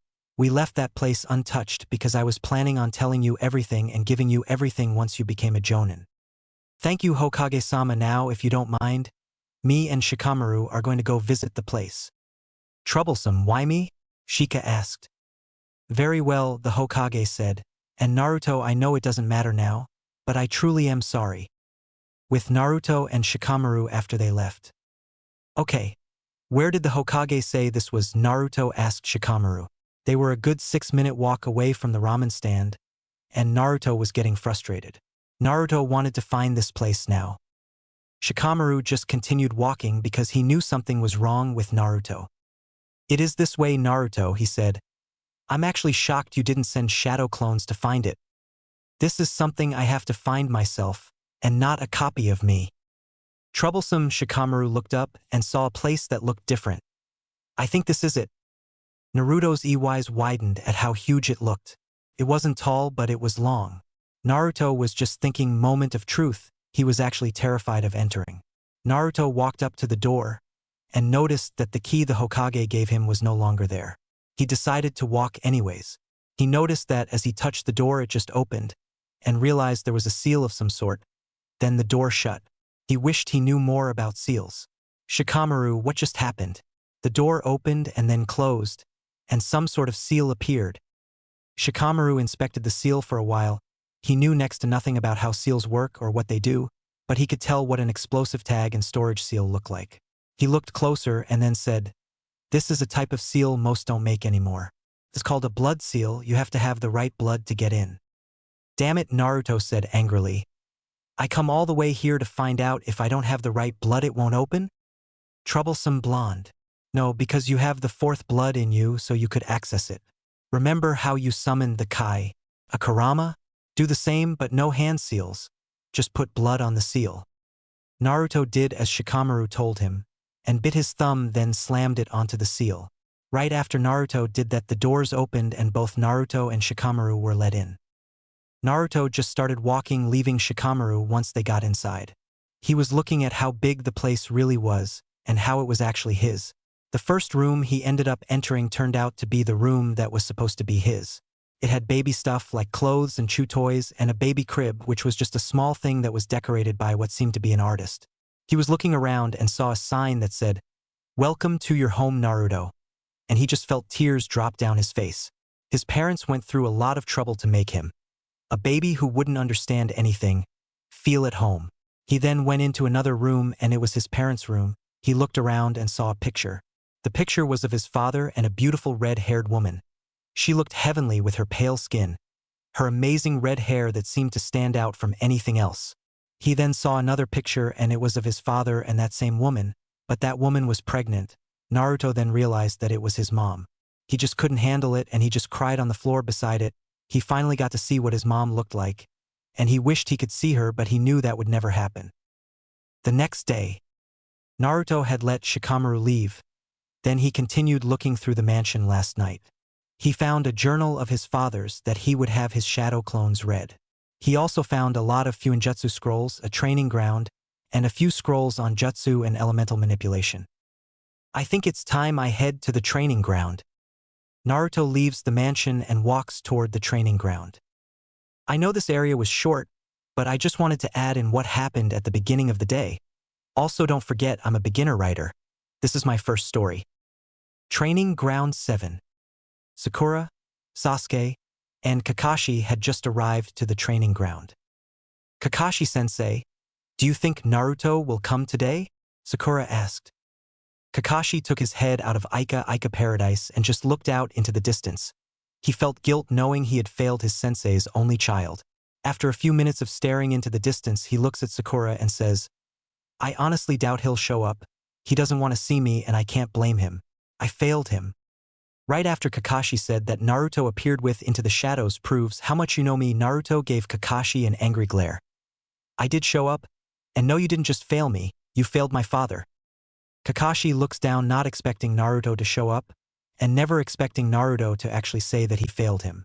I'm sorry was all he could mutter. Naruto takes out a journal and opens a page. Then he tosses it to Kakashi. Read line 5. He noticed Kakashi started reading it, then said, out loud. Kakashi gulped at this, because he read the first few words and knew how this was going to end. When Naruto grows up, I want him to see Kakashi as an older brother, and Jiraiya as a grandfather.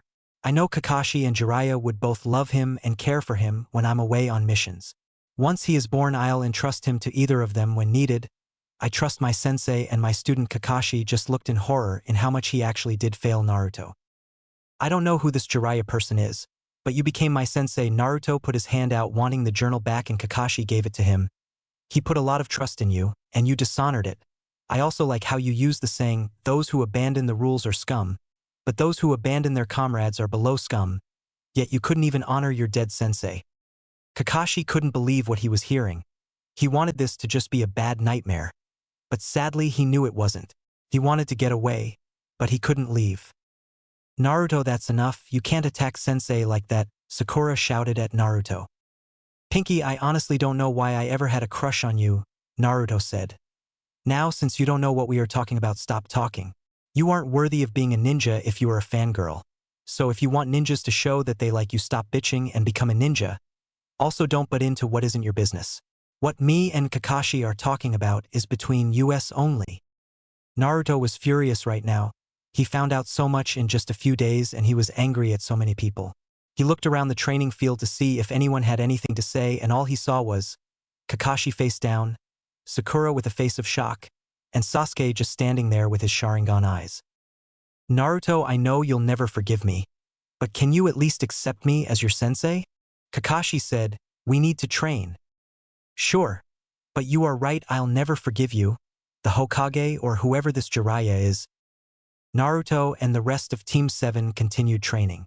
Both Naruto and Sasuke learned the beginning of the rock part of their elemental manipulation, and Sakura was still only 75% of the way done with the leaf part. Today was a bad day for everyone. It has been 6 days since everything has happened. Naruto calmed down and could now see himself again.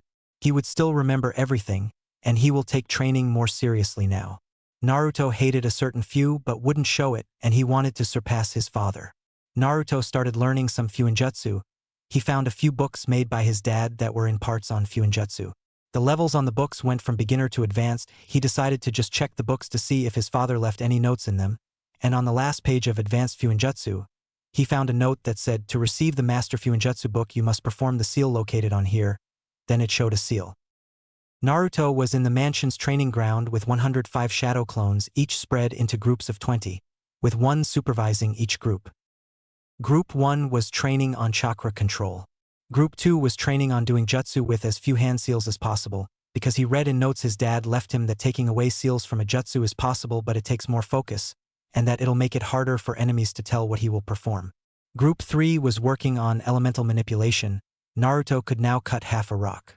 Group 4 was learning Fuinjutsu. Right now Naruto could make paper bombs in under 3 minutes, small storage seals in under 5 minutes, medium ones in around 7 minutes, and larger ones in about 15 minutes. He was going to make some and sell them for money. The last group, Group 5, was learning politics. Minato had left Naruto notes stating that being a Hokage you needed to know politics and be diplomatic. Naruto decided to leave the clones behind to do something or see someone. Okay, the 5 in charge come here after he said that 5 clones came to him. I want you to replace any clone that dispel. Also, I want you to tell each clone here aside from you 5 that they are to dispel themselves every 20 minutes. Sure thing, boss. They all said at the same time, then started to walk away. But the real Naruto stopped them. Wait, make sure you do it group by group, starting with chakra control, ending with politics. Naruto remembered he did the same thing yesterday and all 100 dispelled at the same time. The clones nodded their heads and then went back to their groups. After they were back with their groups, Naruto left the training area, then left the house. Naruto was walking in the streets, then he saw Team 8 with their sensei Kurenai Yuhi. I think it's spelled with 2 U's, but I'll leave it at 1 until someone tells me otherwise. Hey Hinata, Kiba, Shino, Naruto shouted. And then Kurenai gave him a death glare. And he froze for a second, then said, Hey Kurenai-sensei. Her evil glare turned to her famous sweet smile, Hello Naruto. All of Team 8 said at the same time, Hey dude. Hello Naruto-kun. You actually remembered me. You can all tell who's who. What are you guys doing? Naruto asked because he usually never saw teams with their sensei out of training or mission. I was taking my team out to get lunch, Kurenai said with a smile. Wait, are you going to lunch then training? Or lunch then a mission? Kurenai had just remembered that Naruto had problems with his team from what she heard. My team got a day off after their first C-rank mission yesterday. So I decided to treat them to lunch today since we didn't get back until last night. Naruto just looked for a while without saying anything. He was confused. He didn't know why Kurenai would just randomly treat her team out. But why? Kurenai looked at him, noticing it was hurting him that no one ever took him anywhere. Because of what is in him. They did good, so it's a little reward. Naruto, do you want to come? Naruto lightened up a little. Kurenai-sensei, I can't. If you are rewarding your team, I couldn't come. Naruto honestly wanted to go. But after Kurenai said it was celebrating her team, he just couldn't bring himself to go. I'm sure my team won't mind, she said with a smile, right team? Yes, I would not mind at all to acquaintance Naruto at our lunch. Yeah, Naruto, we don't mind. I would like you to call me Naruto. Naruto didn't know what to say. He was being accepted for the first time. He wanted to go, but still couldn't bring himself to go. He felt like he would just be going because of an invite, and he didn't do anything to earn it. This is a lunch for your team, Kurenai-sensei. I didn't do anything to deserve coming. Kurenai didn't want to leave Naruto alone, because she knew he was hurting inside. Naruto, how about we make this a late Chunin promotion lunch? Kiba almost choked at hearing that. Wait, the rumors of Naruto being Chunin were true? I didn't believe Ino, because he wasn't bragging about it. Congratulations, Naruto-kun. Naruto smiled. Okay, thank you, Kurenai-sensei. Kurenai told Naruto they were going to the Akimichi steakhouse, and he accepted gratefully. Team 8 and Naruto started walking to the steakhouse. They had a few talks with each other on the way there, and Hinata's stuttering started to lessen as they got closer to the steakhouse.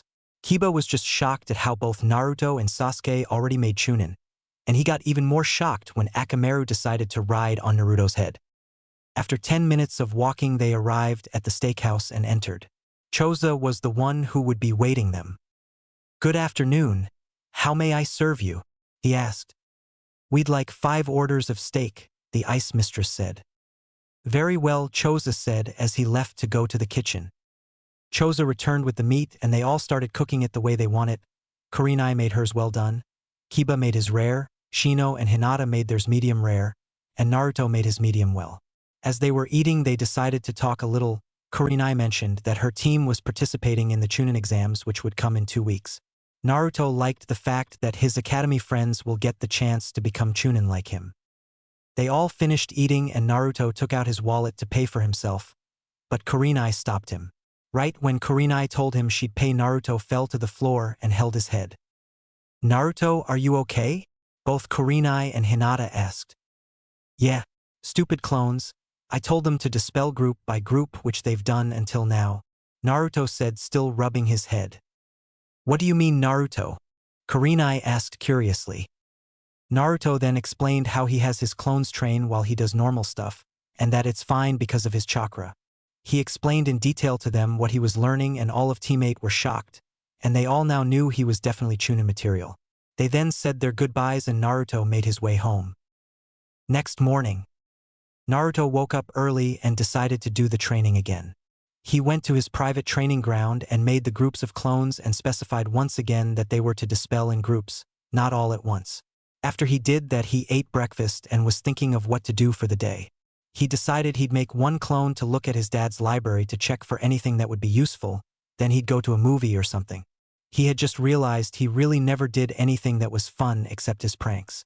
Right when he was about to leave the mansion, he saw an ANBU. How may I help you, ANBU-san? Naruto is starting to mature, and it's because he is still sorta angry. Once this blows off, if I let it blow off, tongue sticking out, you'll have to wait to see if I do or don't. He'll return back to the normal Naruto who has no formalities. Hokage-sama requests your presence in his office right away. Very well, I'll be right there. At the Hokage Tower. Where is this last person? The creepy voice of Anko Mitarashi. We were all told to be here at 7 a.m. sharp.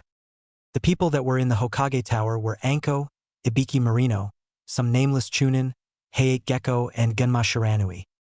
Patience Anko, this last person was not informed until this morning, and it seems my ANBU didn't tell him what time to show up at, the Hokage said, smoking his pipe. Hokage-sama, I thought a person who still has at least one genin can't help with the exams. So why is Kakashi coming? Genma asked, thinking it was Kakashi coming. The Hokage gave a small chuckle and then said, It's not Kakashi, Genma. It's someone else and he'll be here soon. Right after he said that, Naruto appeared and right away said, What do you need me for? Everyone knew something was wrong, because Naruto seemed ticked off. Naruto then looked around and saw other people there. Is this a mission? We were waiting on a little brat? Ibiki asked. How's a runt like him going to help? Anko asked. Okay, Naruto-kun, I need you to help set up the Chunin exams. Ibiki, yes, we were waiting on young Naruto. And Anko, you've seen his pranks, right? The Hokage replied to all. Why me? Naruto asked. Well, because you were the best candidate to booby-trap the Forest of Death, so it's more dangerous but remains as deadly as it currently is. The Hokage then told everyone of what they would be doing, Ibiki proctoring the first part of the exams, and the random Chunin there as help to spot people out, Anko and Naruto to make the Forest of Death more dangerous and to proctor the second part of the exam, lastly Hayate being the main proctor of the last part of the exam, and if for some reason he can't, then Genma takes his place. The Hokage also gave some extra details and told them they were to start right away with preparing. They all left and Anko left with Naruto to the Forest of Death. At the Forest of Death. Edit note. I see I left a note in this next paragraph saying I didn't research. Well, I'll tell you guys I am going to be looking up stuff in future chapters just for accuracy, unless of course something I've done in here is the reason for a change. Okay, Squirt, there's entrances all around this forest, and they are all marked here. There's 50 entrances in total. I don't do much research when writing, so if I'm wrong here, please don't bug me saying I'm wrong. All I really search is last names because I can never remember those. Each entrance leads to a different area of the forest. I'll give you this map. Anko shows him a map. It contains what's at each door so you're prepared when you go in, because we can't be in the same area at once. This needs to be done in 1 week and each area will take a while. Also, I have one rule for you. You can look but you can't touch. Anko then leaned forward, exposing some cleavage, and Naruto turned lobster red. Naruto recovered from the embarrassment and said, Okay, let's get to work. I'll just make a clone to have all the clones at the mansion dismissed. Naruto then makes a clone and had it dispel. Then after 2 minutes all of his clones had been dispelled. Naruto then made 49 clones and said, Go to gates 1 to 3 and 5 to 50. Make clones as needed and let's use seals here to make it more interesting. Anko was shocked at what Naruto did. She heard the rumors that the kid could create a lot of clones, but making 49 clones and telling them to make clones is unbelievable. She was honestly gonna like messing around with him. Well, I'll go to gate 4. I actually want to see these tigers. He picked this gate because it was the biggest area, and he could summon a lot of foxes to help him out. Also, he knew that if anything happened, he had his summons to help. Naruto walked up to gate 4 and entered, and right when he entered he was greeted by a tiger. He stared at the tiger and said nervously, Nice kitty. You don't want to eat me. Naruto looked and saw that it seemed the tiger wanted him to follow it. He followed the tiger for a good 20 minutes and noticed he was in a place that looked amazing and indescribable. There were at least 30 tigers, and they all had their own dens embedded in a massive tree. He noticed one of the things was bigger than any other, and the tiger that led him to this place was looking at it. "Come forward, human who reeks of fox," a massive tiger said. It looked terrifying. It had a scar on its face and its claws looked sharper than a normal tiger's, yet its fur looked cooler. "Ah wah! What?" Naruto said in shock. Ho! How are you talking?" The tiger looked annoyed. "You're the first human I let to this place since that Hashirama fella, and you can't even respect me?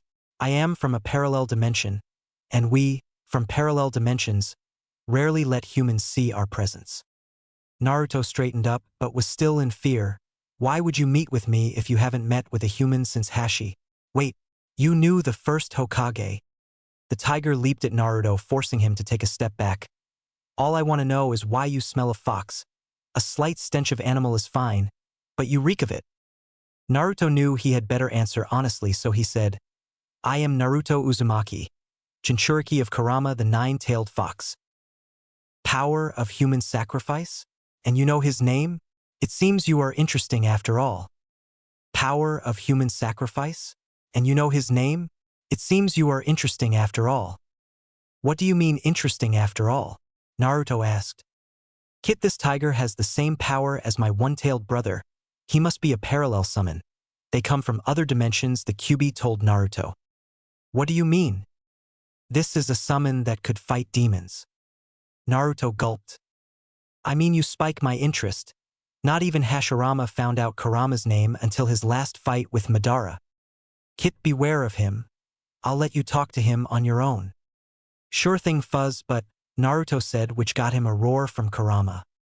"So why did you want to see me, Tiger-san?" "My name is Hanshin, and I wanted to meet you because you will change this world."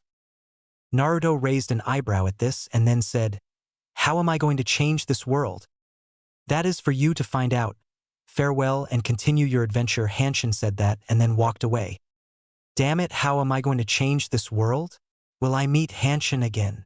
When the fox didn't answer him, he got really angry and just left the forest, going back the way he originally came in, completely forgetting that he was setting traps.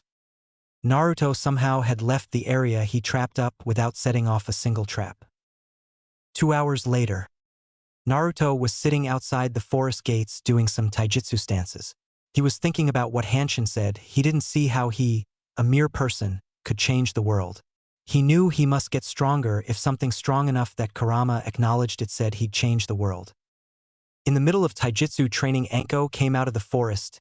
"Hey brat, is the whole thing booby-trapped?" She then got a cheeky smile.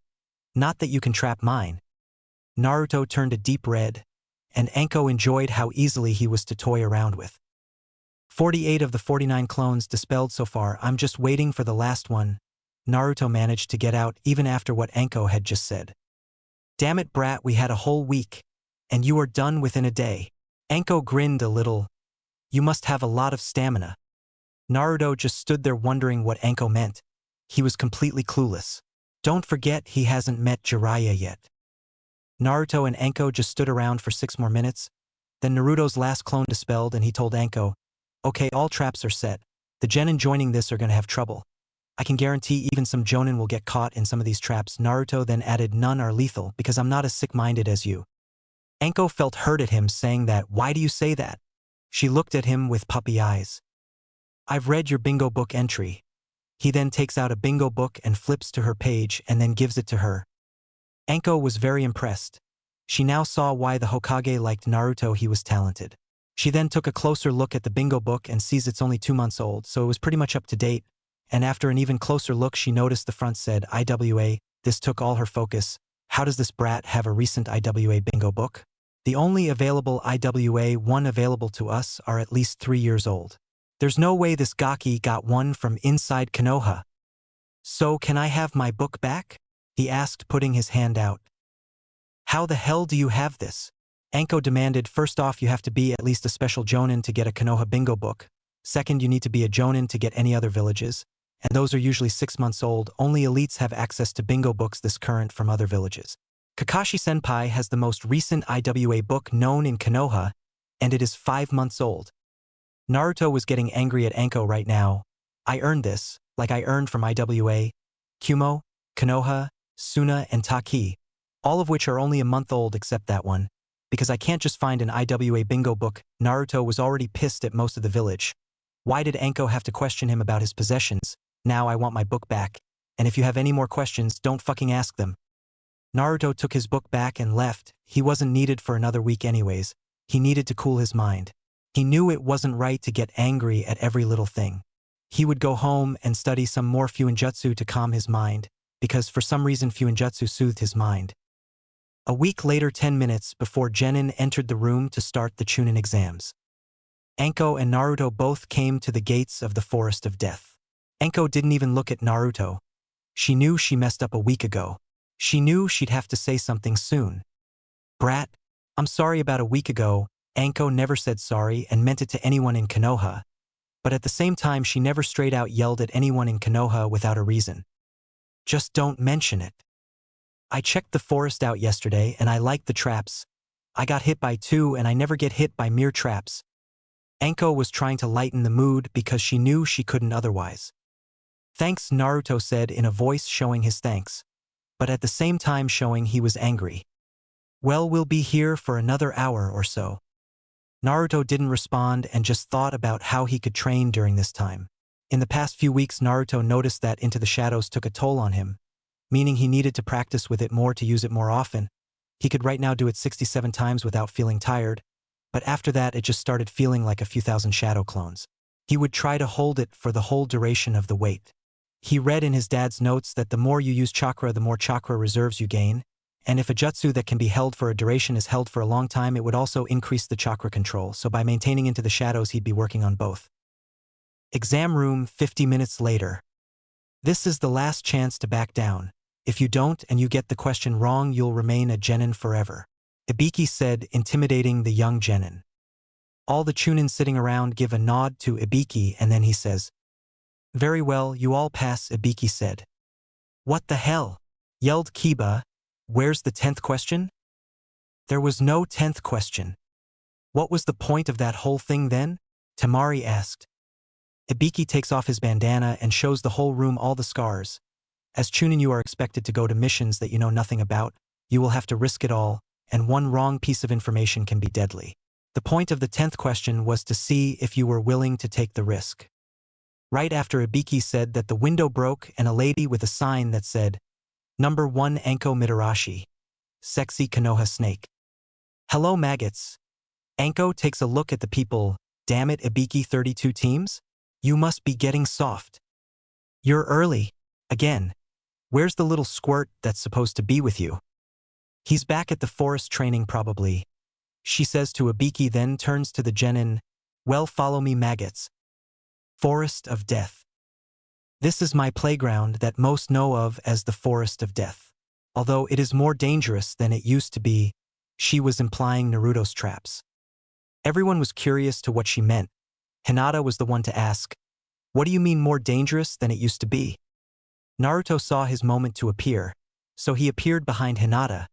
She means I booby-trapped the forest, Hinata-chan. Hinata was terrified at first, but when she finally had the guts to turn around, she saw it was Naruto. Naruto.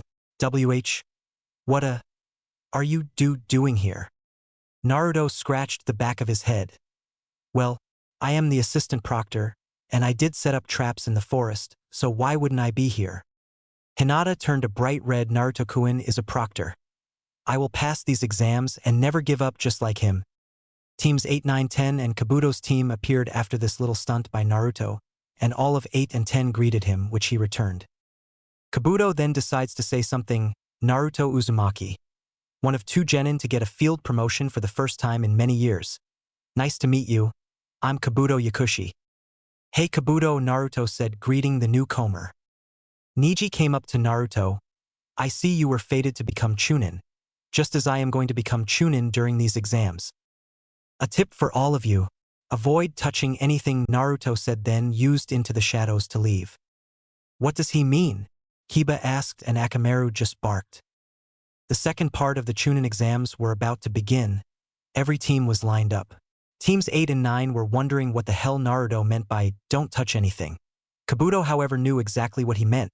He wasn't a spy for nothing. Kabuto didn't know what Naruto had in store for all of these mere genin, but he knew it was something because Naruto was Konoha's top prankster. Kabuto was actually pissed because he had to enroll in this Chunin exam without a goal. He found out too late that Sasuke got promoted to Chunin already, so he wouldn't be in the exams, and that was his goal. Kabuto honestly didn't want to see Orochimaru's reaction to this. 2 minutes had passed, and then finally all 50 gates opened, even the unused ones. Kabuto knew what he was going to do, and the whole ninja world would know who he was. I'm skipping the entire Chunin exams and just going to the part of the final test drawings. The Chunin exams will be seen in flashbacks. Edit note. Classy writing by past me, don't y'all think? Smiley face. Naruto, Anko, the Hokage, and some Jonin were at the prelims area. Team 8, Team 9, Team Kabuto, Team 10, and Team Sound all passed the Forest of Death, although none without injuries. From Team 8, Kiba had got caught in a trap and had sprained his arm and got a few deep cuts on his legs. From Team 9, Niji's eyes were useless for now because of seal that burst out with chakra. Team Kabuto received the least beating, but Yoroi Akato somehow received chakra depletion from being near a seal. Team 10 had Ino really pissed off and wanting to kill Naruto. She knew that Naruto had something to do with the exams. She had lost half of her hair, sorta like Sakura in the anime/manga. From quite a few of the traps that were in the forest, she had been focusing on Naruto and was showing him some killer intent that most Jonin can't even do. Lastly, there was Team Sound, who had gotten the most out of the forest. All 3 members had a minimum of a sprain, and Dosu had broken his leg. Naruto was suddenly in fear. He was never in fear, but the genin present had a combined killer intent higher than Zabuza did. We've had a vote, and despite the high number of you all will go to the finals. We were thinking about hosting a preliminary round, but didn't, the aged Sarutobi said, standing on a cane with his pipe in his mouth. The finals will be held in 1 month time. During this time you may train. Now come up and draw a number. Hinata pulled 3, Kiba pulled 8, Shino pulled 14, Kabuto pulled 15, Yoroi pulled 4, Misumi pulled 5, Shikamaru pulled 1, Ino pulled 12, Choji pulled 9, Niji pulled 2, Lee pulled 7, Tenten pulled 10, Kin pulled 6, Dosu pulled 11, and lastly Zaku pulled 13. After the drawing, the board showed who would face who. All of these are random without looking at the names I put down for the numbers. First, 1 versus 12, 7 versus 9, 13 versus 15, 10 versus 2, 8 versus 3, 11 versus 4, 5 versus 6. Second, 14 versus winner of match 1. Winner of match 2 versus winner of match 3. Winner of match 4 versus winner of match 5. Winner of match 6 versus winner of match 7. Semifinals. Winner 1 versus winner 2. Winner 3 versus winner 4. Finals. Winner 1 versus winner 2. Well, now that you know the results, you are dismissed, the aged Hokage said.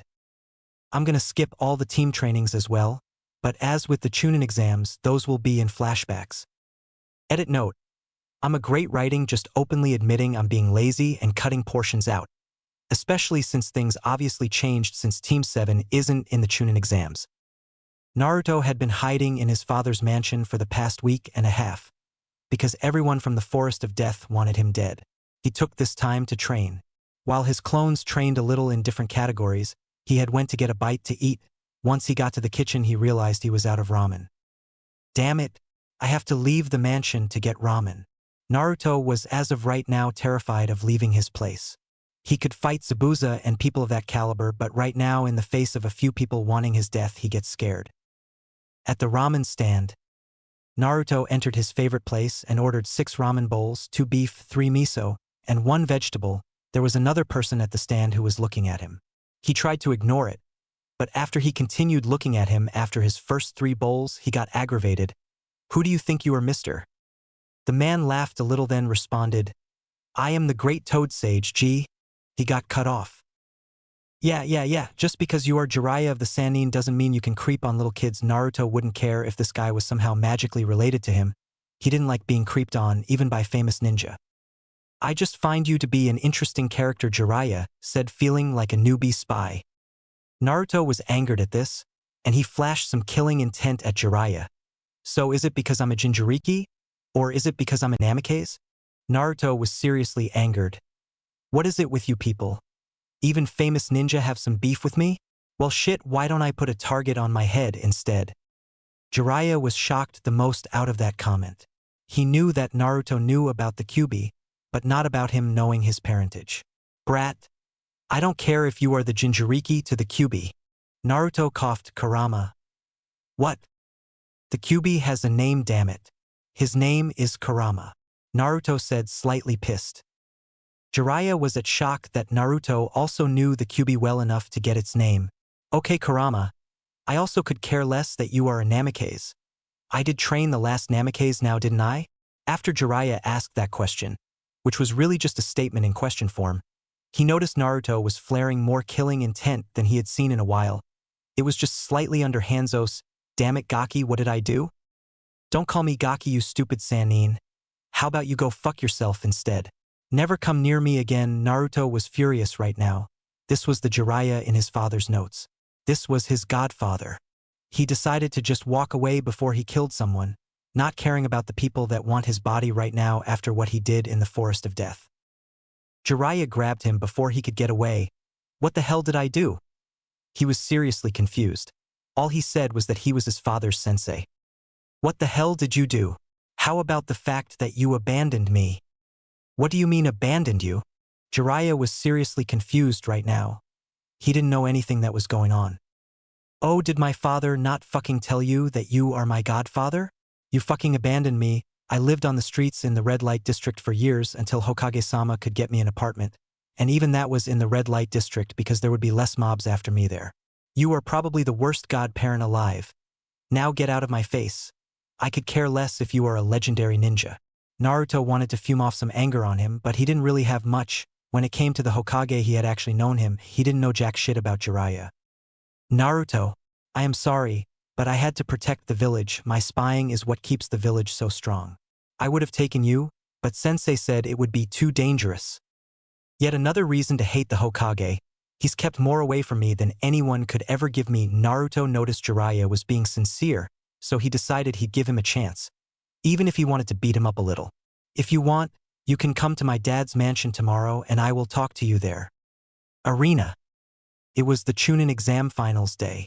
Everyone who had bought a ticket were getting into their seats. The proctor for the finals, Hayate Gecko, was standing in the middle of the arena.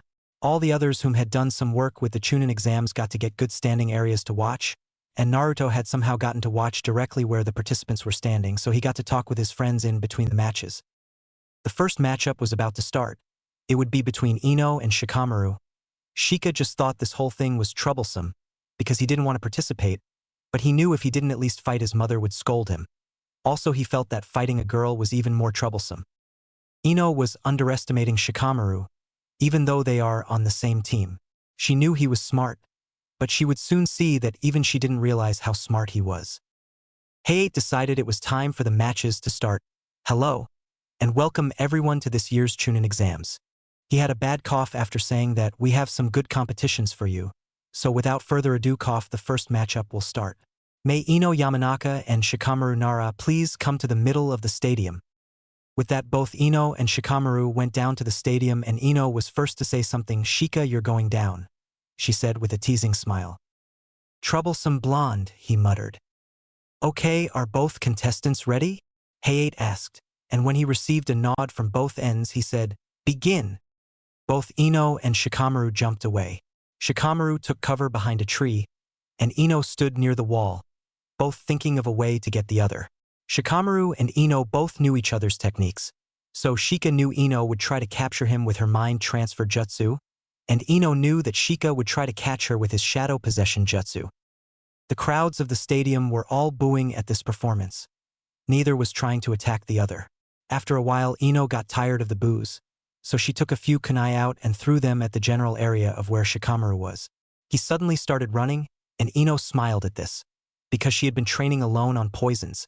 So she took out a poison from the poisons she carried and threw it to where she knew Shikamaru would run. When the bottle it was in broke, the poison turned to a mist, and Shikamaru knew he had to think of something quick.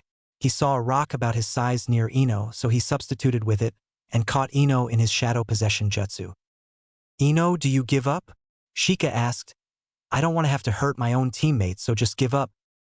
Ino didn't expect anything like. She knew she was beat, and didn't like it. She thought her poison would work, it was supposed to knock the person out. "Yeah, Proctor, I give up." By verbal surrender, winner is Shikamaru Nara, Hayate announced, and not many cheered. But some did. A lot were complaining about there being no action, but most jonin that were watching were actually impressed at the details the plans had.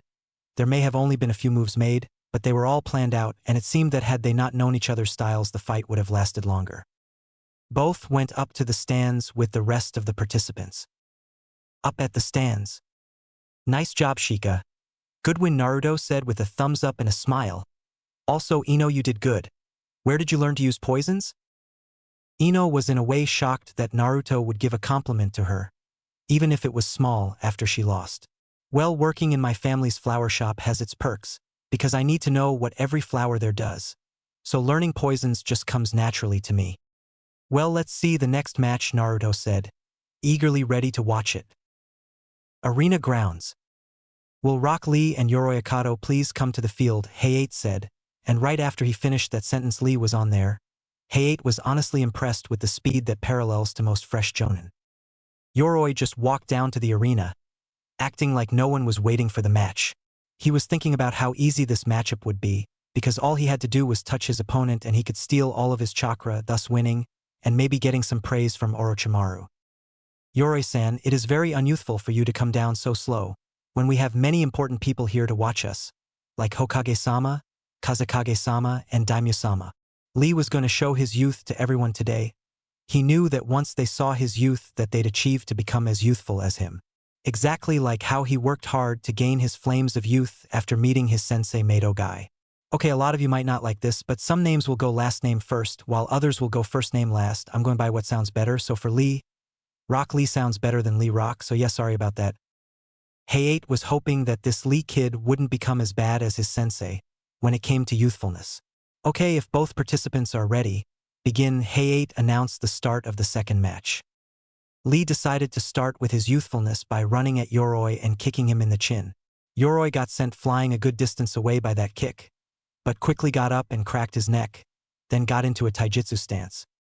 "So you want to do taijutsu?" Yoroi asked. "Well, let's see what you got, you runt."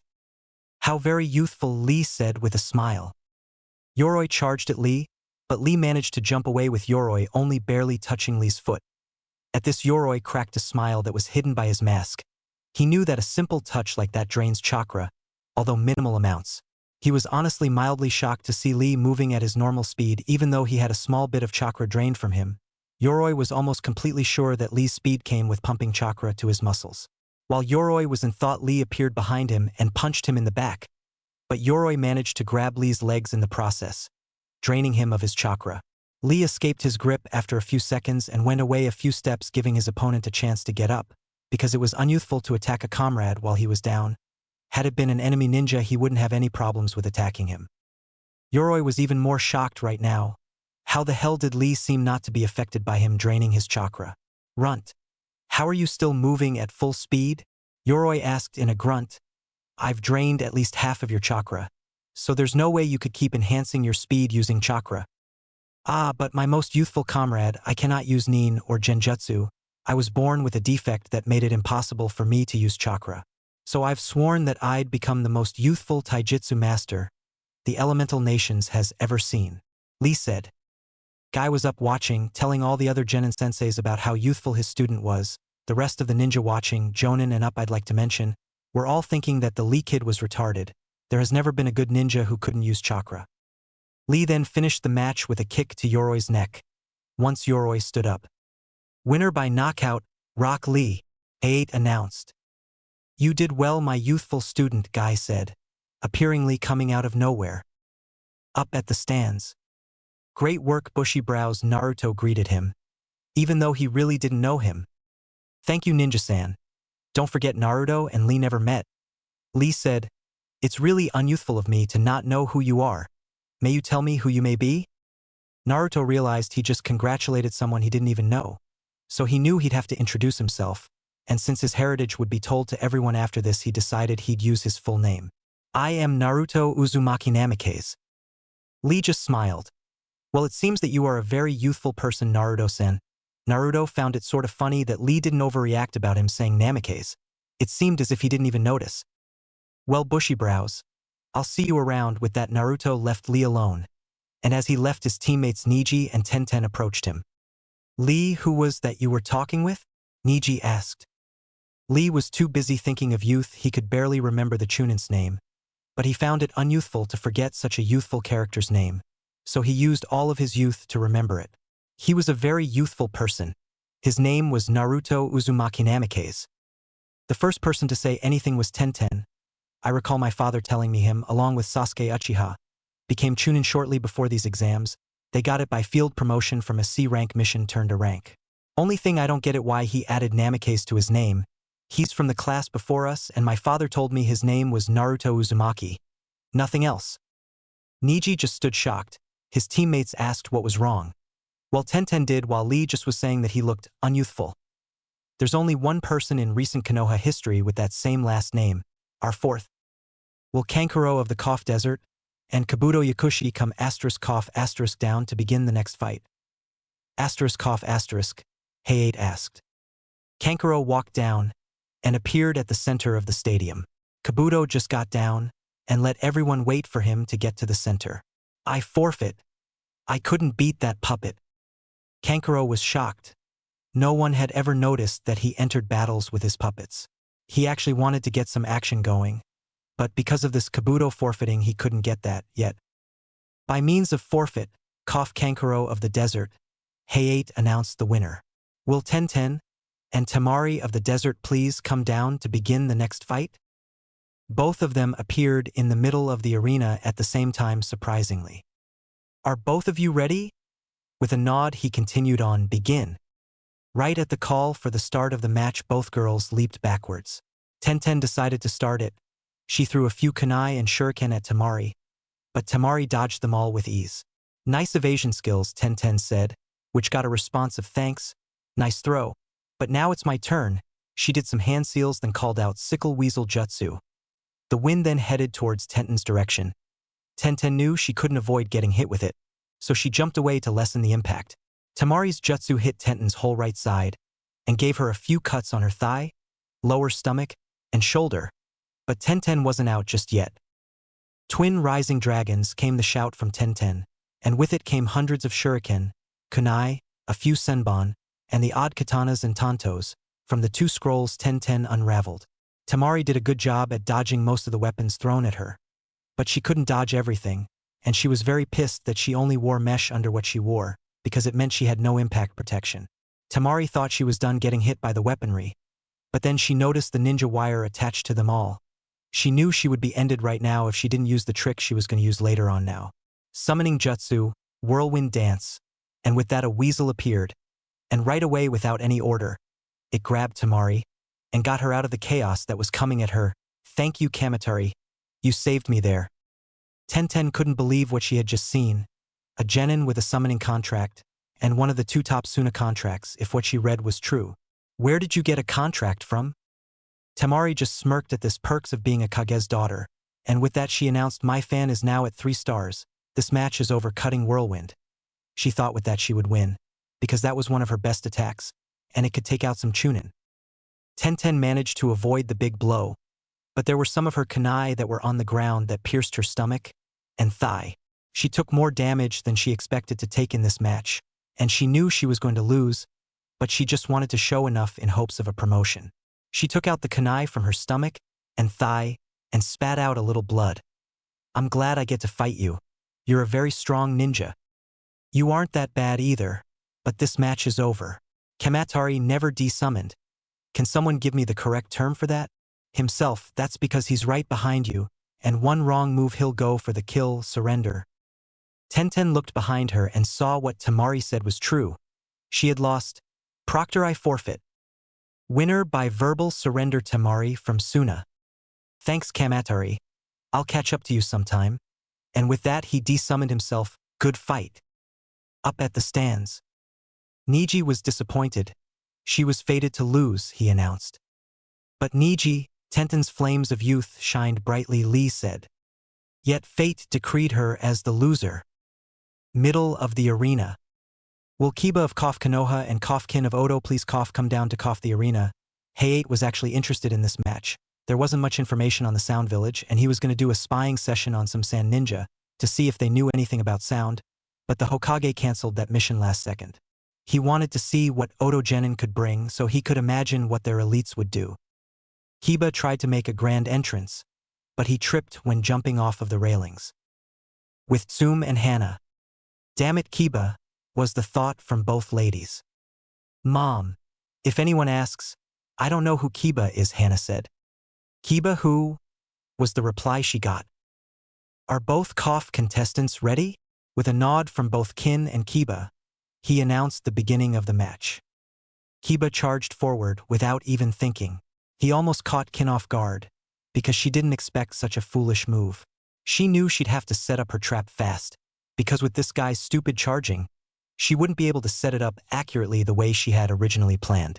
She decided since he wouldn't even notice anything, she'd start throwing random senbon with the bell and ninja wire on them, and make it look like she was aiming for him to get to the right area, because if she didn't she'd lose this fight, since she knew she sucked at taijutsu, and this Kiba kid seems to prefer taijutsu. Man-beast clone, Kiba yelled out, and then ran behind Kin Fong over Fong. Kin thought it was only Kiba in that sphere coming towards her, so she jumped to the left, and right as she did that it split into two. One hit her and she knew she would lose unless she could get her genjutsu into effect. Kiba looked around to find his partner Akamaru. He couldn't find him, and he was going to go crazy. His best friend couldn't have just disappeared. After what seemed like an eternity of looking, he spotted a downed Kin. I could have sworn I missed her. He then saw Akamaru beside her. Hey boy, what happened to her? Arf arf, Akamaru yipped happily. You mean you got her, by splitting off from me? With a nod Kiba smiled, good job boy. Right after he said that he heard a very faint ding, and saw Akamaru looking at him, like something was wrong. After that Kiba blacked out for a second. Winner cough of. Hayate was cut off when Akamaru bit his hand. He realized that what the little pup was trying to say was that he wasn't going to let this fight end until he was down as well.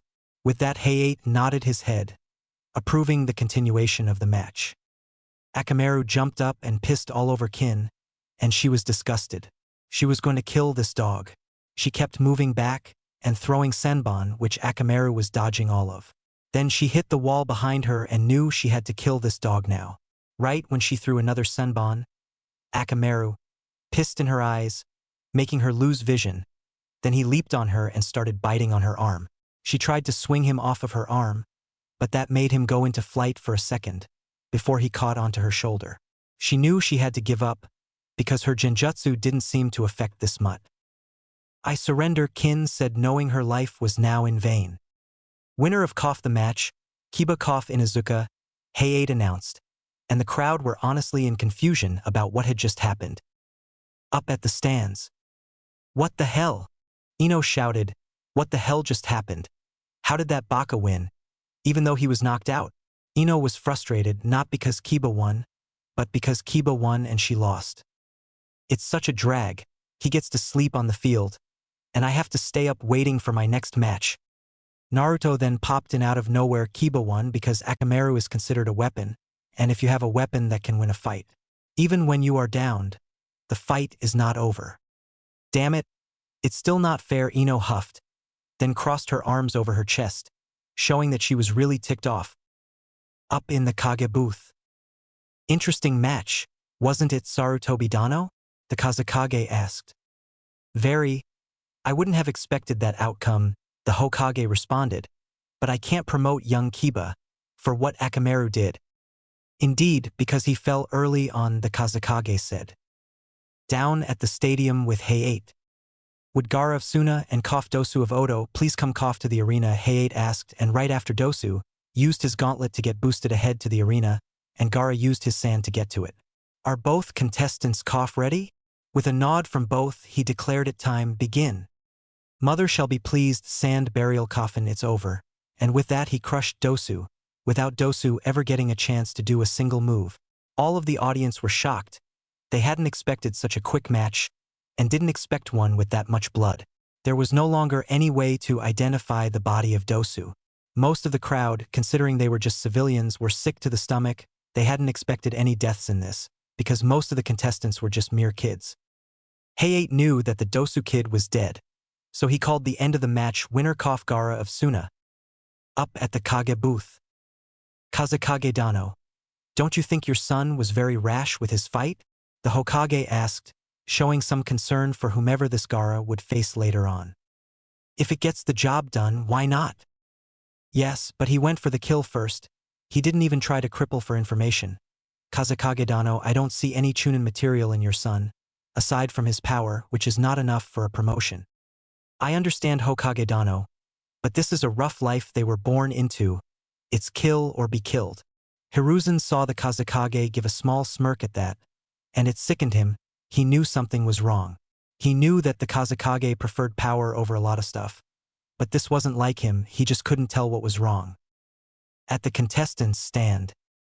If anyone has to go against Gaara, you are to forfeit the match, regardless of how good you think you are, Naruto told all the Konoha genin there. But how will we show our flames of youth? Lee asked. Sometimes the flames of youth shouldn't shine, because if the flames will die once they shine, then wouldn't it be better to save the flames for another day? Everyone there face-palmed at that answer. It made no logical sense at all, and now that youth was mentioned, Lee was going to go on and on about youth. Lee gave a bright smile at the response. I understand, Naruto-san. Everyone's jaw almost hit the ground at that. Most of the genin had just met Lee, but they figured out already that he loved talking about youth, and they came to realize that mentioning youth would maximize that.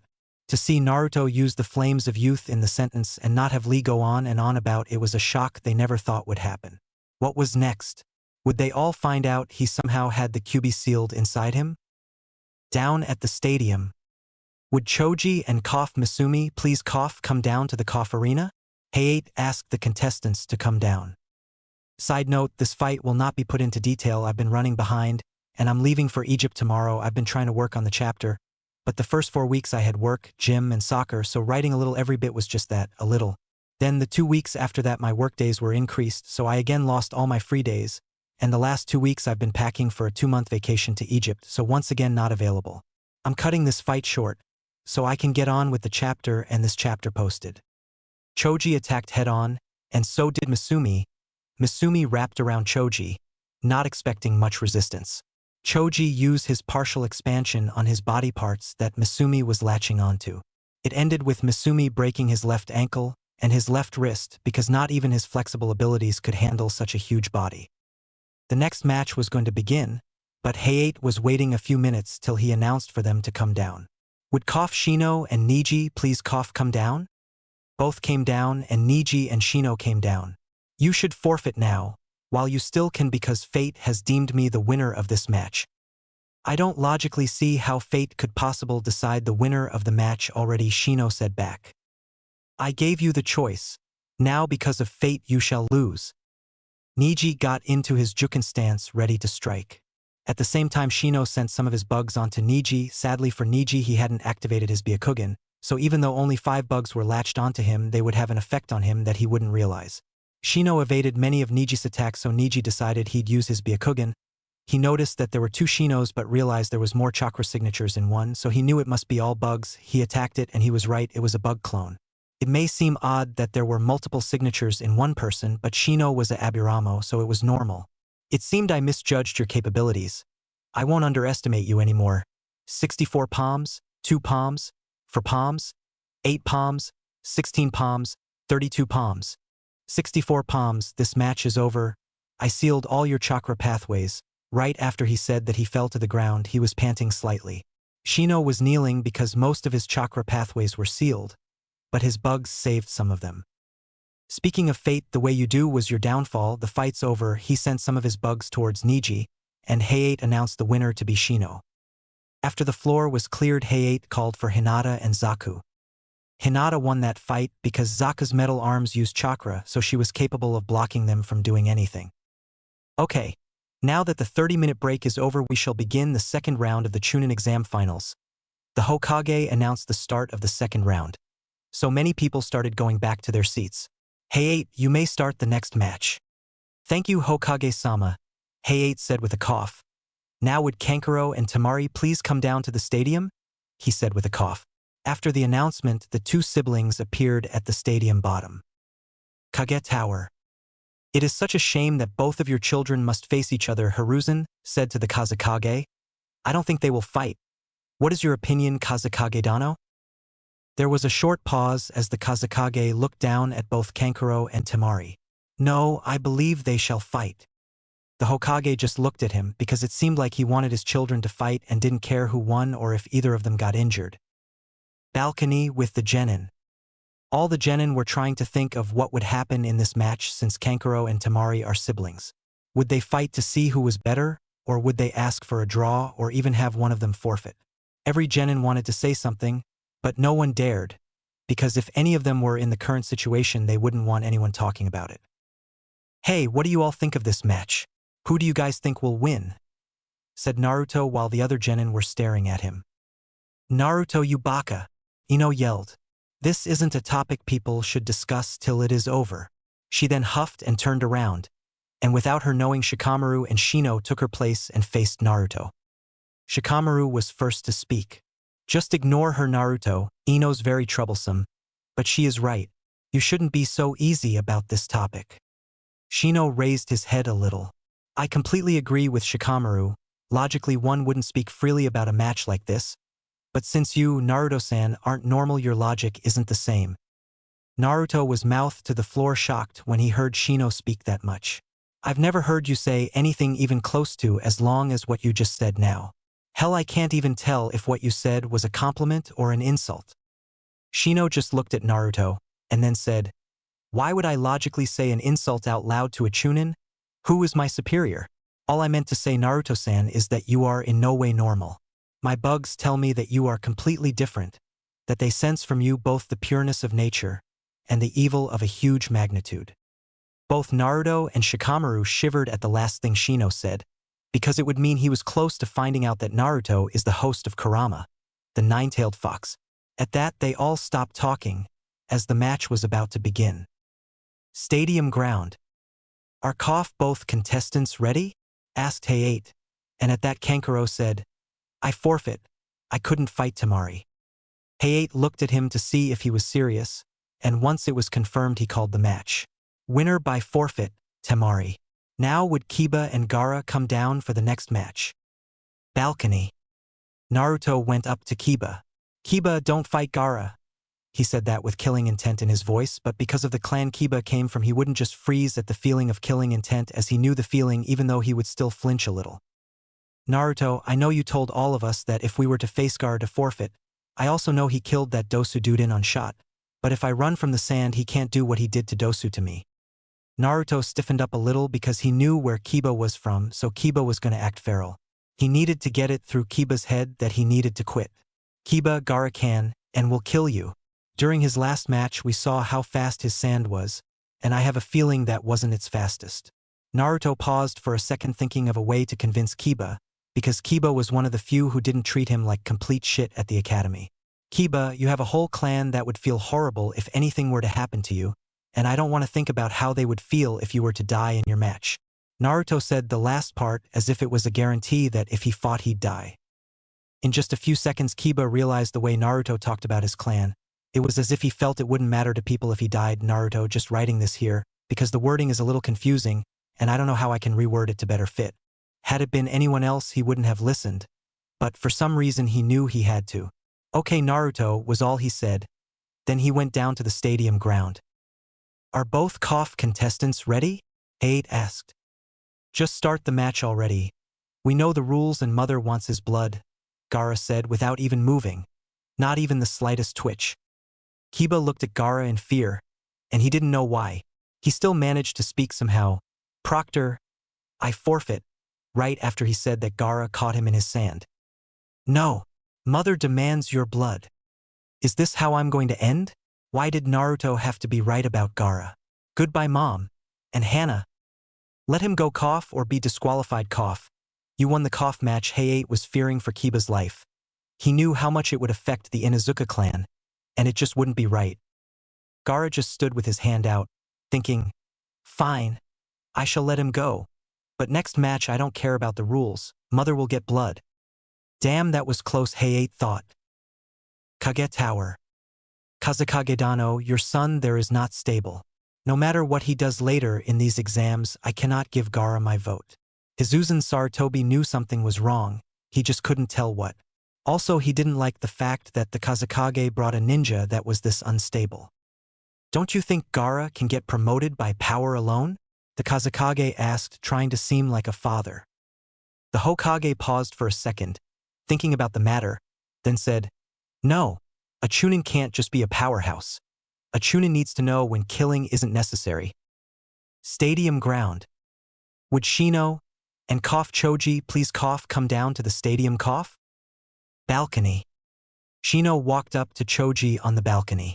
He tapped on Choji's shoulder to get his attention, and when Choji looked at him, he said, Choji-san, I know we haven't talked much before, but I would like to wish you luck. As logically we might become teammates on the field, I wouldn't want you holding anything against me. Ino and Shikamaru both heard this, as they were both standing next to Choji at the time. Both Ino and Choji looked confused at what Shino had just said. Note: some people forget that even with how mature they seem, they are still only 12. Shikamaru noticed the confusion, so to stop this from becoming too troublesome, he decided to explain what Shino said. Choji, what Shino is saying is, good luck, and no hard feelings. Choji then looked at Shino and smiled. Well, good luck to you too. Why the hell didn't he just say that? Ino demanded, a little angry that Shino unintentionally made her look stupid. Troublesome, well, he is an Aburame, and as kids they are taught to only think with logic, and with that being said, both Shino and Choji went down to the arena. Stadium ground. Are both contestants cough ready? Hayate asked, and when he got a nod from both said, begin. Choji, much like his last match, decided to attack head-on, while Shino stayed back and waited for Choji to approach. Once Choji was close to Shino, Shino sent his bugs to Choji and made a bug clone, while Choji was distracted. The bugs sent at Choji weren't to drain chakra, but they were a distraction so that Choji wouldn't be able to tell which Shino was real, and which one was a clone. Once Choji could see again, Ed decided to attack one of the Shinos and try his luck, but to his dismay once he used his partial expansion jutsu on his arm and hit Shino, Shino turned into bugs and they swarmed Choji. Within half a minute Choji was on the ground laying down. The real Shino looked at Choji, then at the Proctor-san. I think it's logical to call the match, he is drained of his chakra. Asterisk cough asterisk winner cough Shino. There was a mistake while I was writing, so Shikamaru and Lee's fight is next, but don't worry, I'll bullshit it in a way that makes it work out, like I usually do when I get put into a corner. Balcony.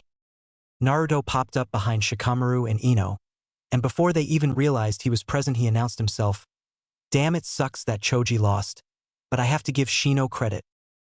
Ino was in no way expecting anyone to appear behind her right now, so when she heard Naruto she squeaked. Shikamaru on the other hand had gotten used to Naruto already and thought, Ino is so troublesome. She acts like a civilian sometimes. Why did I have to be put on this troublesome team? Damn it, Naruto, you shouldn't sneak up on a girl like that. She then took to thinking of how Naruto has been supportive of everyone from his class thus far. It made her smile a little, that despite most of them, including her, ignoring Naruto, that he still cared for them all. Where is Bushy Brows? Naruto asked. Isn't he fighting Shikamaru next? He seemed like a person to go up to his opponent before a match. Naruto actually thought he had been a good judge of people, and so far he hasn't been wrong, so he was wondering why Lee wasn't here. How do you know I'm fighting Lee next? Shikamaru raised an eyebrow at this. Only he and Lee had been told about their match being postponed a little, to his knowledge. Well, some Chunin and all Jonin know about your match being postponed. Why else do you think Asuma-sensei hasn't flipped off about your match yet? Naruto asked, questioning on whether his friend was a genius after all. Haha brat, that's funny, he may be a genius for your age group, but that doesn't mean he is going to know everything, dumbass Kurama said to Naruto through their mental link. Shut up, furball. I shall show my flames of youth in my next match, and if I cannot I'll run 500 laps around Konoha on my hands, And if I cannot do that, I'll do 2,000 one-handed push-ups on each hand. And if I can. Lee got cut off of his talks of youth to Niji by Naruto. Hey Bushybrows. I knew you'd come here to see your opponent before the match. Thank you, Ninja-san. But I am afraid that my flames of youth has dropped, because I cannot remember your name. With that, Lee bowed down multiple times in front of Naruto to show how sorry he was. It's fine, I am Naruto Uzumaki Namikaze. With him announcing his name, Niji just flinched. He knew there was something about the Namikaze name, but he'd have to ask about it later, because Heiei was calling for Lee and the guy next to Naruto. Very well, Naruto-san. But I am sorry to say I must go. He then looked at Shikamaru. I wish you good luck, Shikamaru-san, and I hope your flames of youth shine brightly. Stadium ground. Are both contestants cough ready? Hi, Proctor-san. Troublesome, but yes. Begin. Lee started by running around Shikamaru, trying to get Shikamaru to move first, before he would strike. Shikamaru, on the other hand, was just standing in one place with his special hand sign. Shikamaru started to form a shadow to see if he could somehow catch Lee, but to his dismay, Lee was just too fast. Lee noticed that Shikamaru started to do something, so he attacked right into Shikamaru. Shikamaru smirked at this, because he hadn't expected Lee to just attack him from his front. So he got caught in his shadow imitation jutsu. Shadow imitation complete.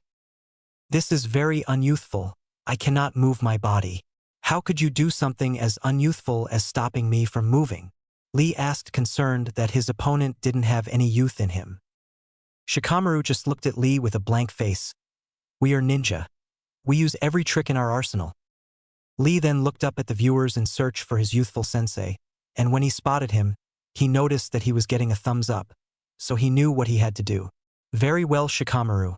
I didn't want to do this, but your youth has forced me to gate of opening, release, gate of healing, release. Shikamaru noticed that he was losing control of his shadow, and then he noticed that Lee was capable of, even if slightly, bending down to touch his legs, and to his horror he found out that Lee had weights there, and when they dropped he gulped. There was a huge crater where the weights were. Let us show our youth now, Lee said. I shall make Guy-sensei be proud of me. Proctor, I forfeit. I cannot beat Lee, he is just too fast. Winner by forfeit, Lee. Heiei announced the winner. Now we will give all contestants a 30-minute break before the next round. Rest for now, and we will be back in 30 minutes. There was silence, never a good thing if you have a ninja life. Silence meant something bad was going to happen. No, mother wants blood now. I will not be denied blood again. And with that, Gaara went into a sandball.